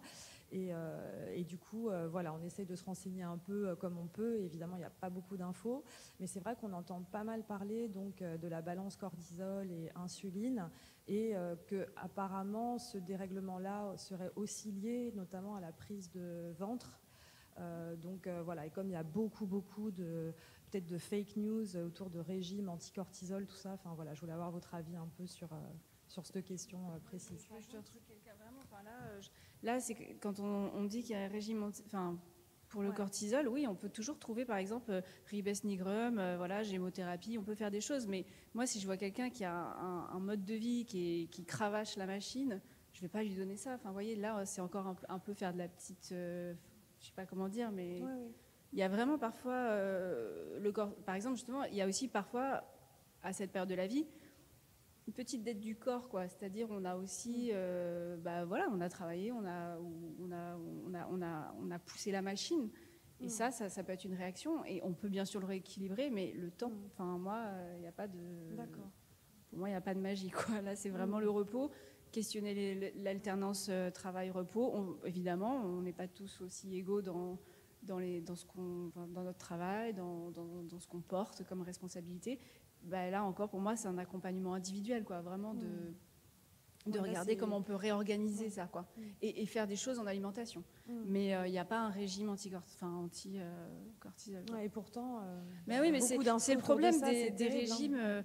On vous trouvera toujours, vous verrez, chaque année, il y aura une tendance qui va un peu... on a toujours cette impression que ça va régler tous nos problèmes et que ça va solutionner plein de choses. Et en fait, quand on regarde tous les référentiels, justement, des gastronomies à travers le monde, on va dire les approches qui font, même le régime crétois, toutes ces choses-là, en fait, à peu près tout le monde fait la même chose. Quand vous regardez, il n'y a pas de truc magique. Il n'y a pas un ingrédient qui résout tout. Mais c'est assez intéressant de... Il peut y avoir, effectivement, là, il y a une grosse tendance vinaigre de cidre et tout. Moi, j'en entends parler depuis... mon père m'en a toujours parlé. C'est juste qu'on remet à la mode des choses. Si c'est une info qu'on prend et qu'on peut mettre comme ça de manière anecdotique, et ça amène des choses, mais ça ne va pas régler des... Voilà, c'est ça. Il faut faire attention, quoi. Les régimes, ils peuvent aussi nous générer une anxiété et favoriser les troubles de comportement alimentaire, quoi. Ok, merci beaucoup. Bonsoir. Moi, j'ai 40 ans et demi. J'insiste sur le et demi parce que ça fait 6 mois que j'ai des symptômes de préménopause, justement, et que je m'y attendais pas. Et donc, j'ai un peu de bouffée de chaleur et j'ai beaucoup moins mes règles, et voilà. Et donc, quand je vous écoute, c'est assez rassurant et à la fois frustrant parce que j'ai l'impression de cocher plein de cases déjà, de sport et de bien manger et donc et donc quoi. C'est ça le truc, c'est que et par ailleurs je vous rejoins du coup sur le fait de médiatiser ce sujet-là, parce qu'en fait à 40 ans c'est un peu chaud, quoi, de se dire, et du coup moi je suis allée voir ma sage-femme, etc., qui m'a dit, à qui j'ai posé des questions, et je lui ai demandé, je lui ai dit, est-ce que du coup tous ces trucs relous qu'on a maintenant, est-ce que en fait dans 10 ans je vais me les recogner ou est-ce que ça va passer, ou est-ce que c'est fait, c'est coché et que ça sera plus à faire. Enfin voilà, il y a plein de... Ouais, merci. Ça c'est. Il y a quand même un truc qu'on n'a pas dit, c'est qu'on n'a pas parlé du traitement hormonal de la ménopause ou de la prise médicamenteuse quand les symptômes sont bruyants et pénibles. Et je ne dis pas qu'il faut faire ça. Moi, je n'ai pas d'avis sur la question, ça dépend des femmes. Mais que quand même, pour certaines, ça va être la béquille dont on va avoir besoin, que ce n'est pas un gros mot. On pense qu'il y a à peu près 20% des femmes en France qui en auraient besoin, et il n'y en a que 6% qui en prennent. Et il se trouve que parfois, des fois, une petite béquille de progestérone pendant quelques mois, 1 année, 2 années, évidemment pas le traitement hormonal de la ménopause, parce que vous n'êtes pas ménopausée, mais ça peut vraiment permettre de passer un cap. Des fois, il faut aussi... Mais est-ce que à sa question, qui est celle aussi d'une préménopause relativement précoce, est-ce qu'entre guillemets, ce qui est fait n'est plus à faire, et donc à 48 ans, elle sera plus emmerdée, ou est-ce qu'elle va se traîner ça encore plus longtemps? On ne sait pas. C'est la loterie. Oui, je vais juste compléter un petit peu, effectivement, parce qu'il y a ces cas-là aussi, des témoignages comme ceux-là, on en a de femmes qui, comme vous dites, qui cochent toutes les cases, quoi, qui font du sport, qui vivent sainement, qui dorment tôt, qui boivent pas d'alcool, etc., et qui se prennent tout autant de symptômes, sinon plus que beaucoup d'autres. Donc dans ces cas-là, que faire? Juste patienter, attendre la fin du tunnel? Pour le coup, les médicaments peuvent être une solution. Si on n'a pas de contre-indication, ça peut être une béquille parfois nécessaire et utile. Pas toujours, mais en tout cas, poser au moins la question à votre pro de santé.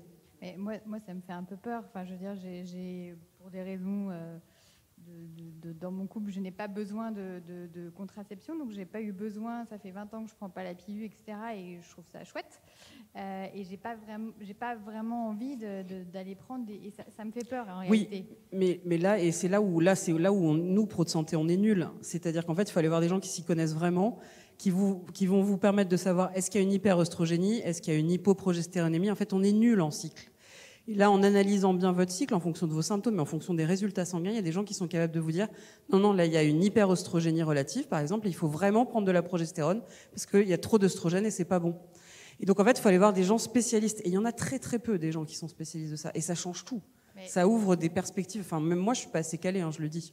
Mais de médecins traitants ? Alors, moi, je pourrais vous donner des adresses si vous voulez. Vous me demandez, je vous donne il y a des sages-femmes, des médecins qui sont très, très, très, très forts et qui, effectivement, permettent de... Et alors, ça peut être des médocs, mais ça peut être aussi des plantes qui marchent très bien, on n'en a pas parlé. Ça peut être plein de choses. Mais se dire qu'il y a des solutions quand même, quand ça pourrit trop la vie, il faut essayer de trouver un truc. Ah bah non, mais ça, je suis bien d'accord, surtout qu'on est nuls.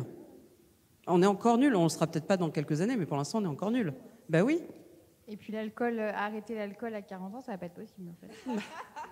On en parle ? Non, on n'a pas dit arrêter complètement.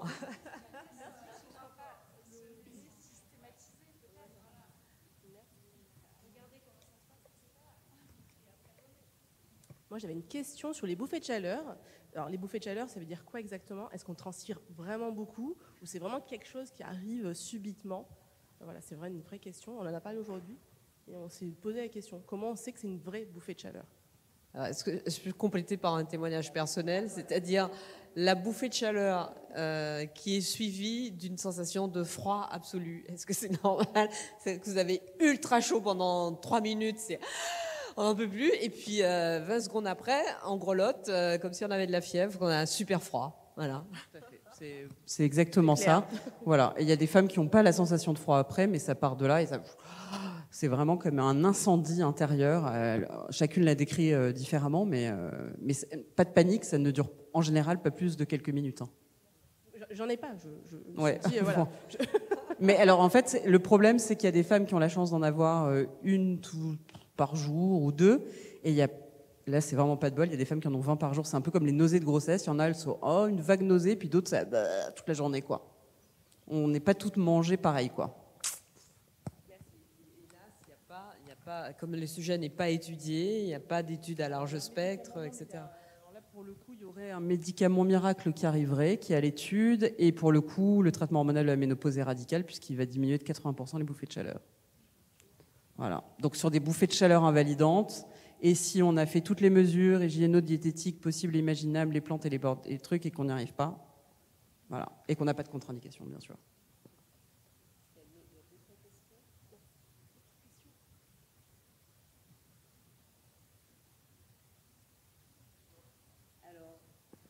Il me reste donc à vous remercier, mesdames. Merci de les applaudir. Vraiment, super discussion. Merci. C'était un plaisir de vous avoir. Et puis, je ne sais pas si vous aurez quelques minutes pour rester. On ne vous en voudra pas si ce n'est pas le cas, parce qu'on a quand même parlé pendant presque 2 heures. Si vous avez le temps de répondre à quelques questions. Et sinon, je vous invite vraiment, chacune et chacun, si ce n'est pas déjà le cas, à vous procurer le magnifique bouillon bienfaisant de Jennifer Hart-Smith, qui est un livre vraiment extraordinaire, indispensable. Et même si vous avez l'impression, parce qu'il y a des bouillons froids aussi, même si vous avez l'impression que c'est pas trop la saison, mais je vous assure qu'en automne, en hiver, vous serez contente et content d'avoir ce livre-là dans votre cuisine. Et puis évidemment, donc le manuel gourmand de la ménopause, donc coécrit par Elvira Masson et Jennifer Hart-Smith, et parmi beaucoup de livres que vous avez écrits, c'est ma ménopause, vraiment un manuel qui, vous dites vous-même, une Bible, c'est le cas, vraiment. Je l'ai pas là avec moi parce que je l'ai lu en PDF, mais c'est indispensable aussi, et c'est un livre qui répond de façon très, très claire, très didactique, très simple et très drôle à toutes les questions que vous pouvez vous poser sur la ménopause et dont certaines ont été posées ce soir. Merci, un grand, grand merci, mesdames. Un grand merci.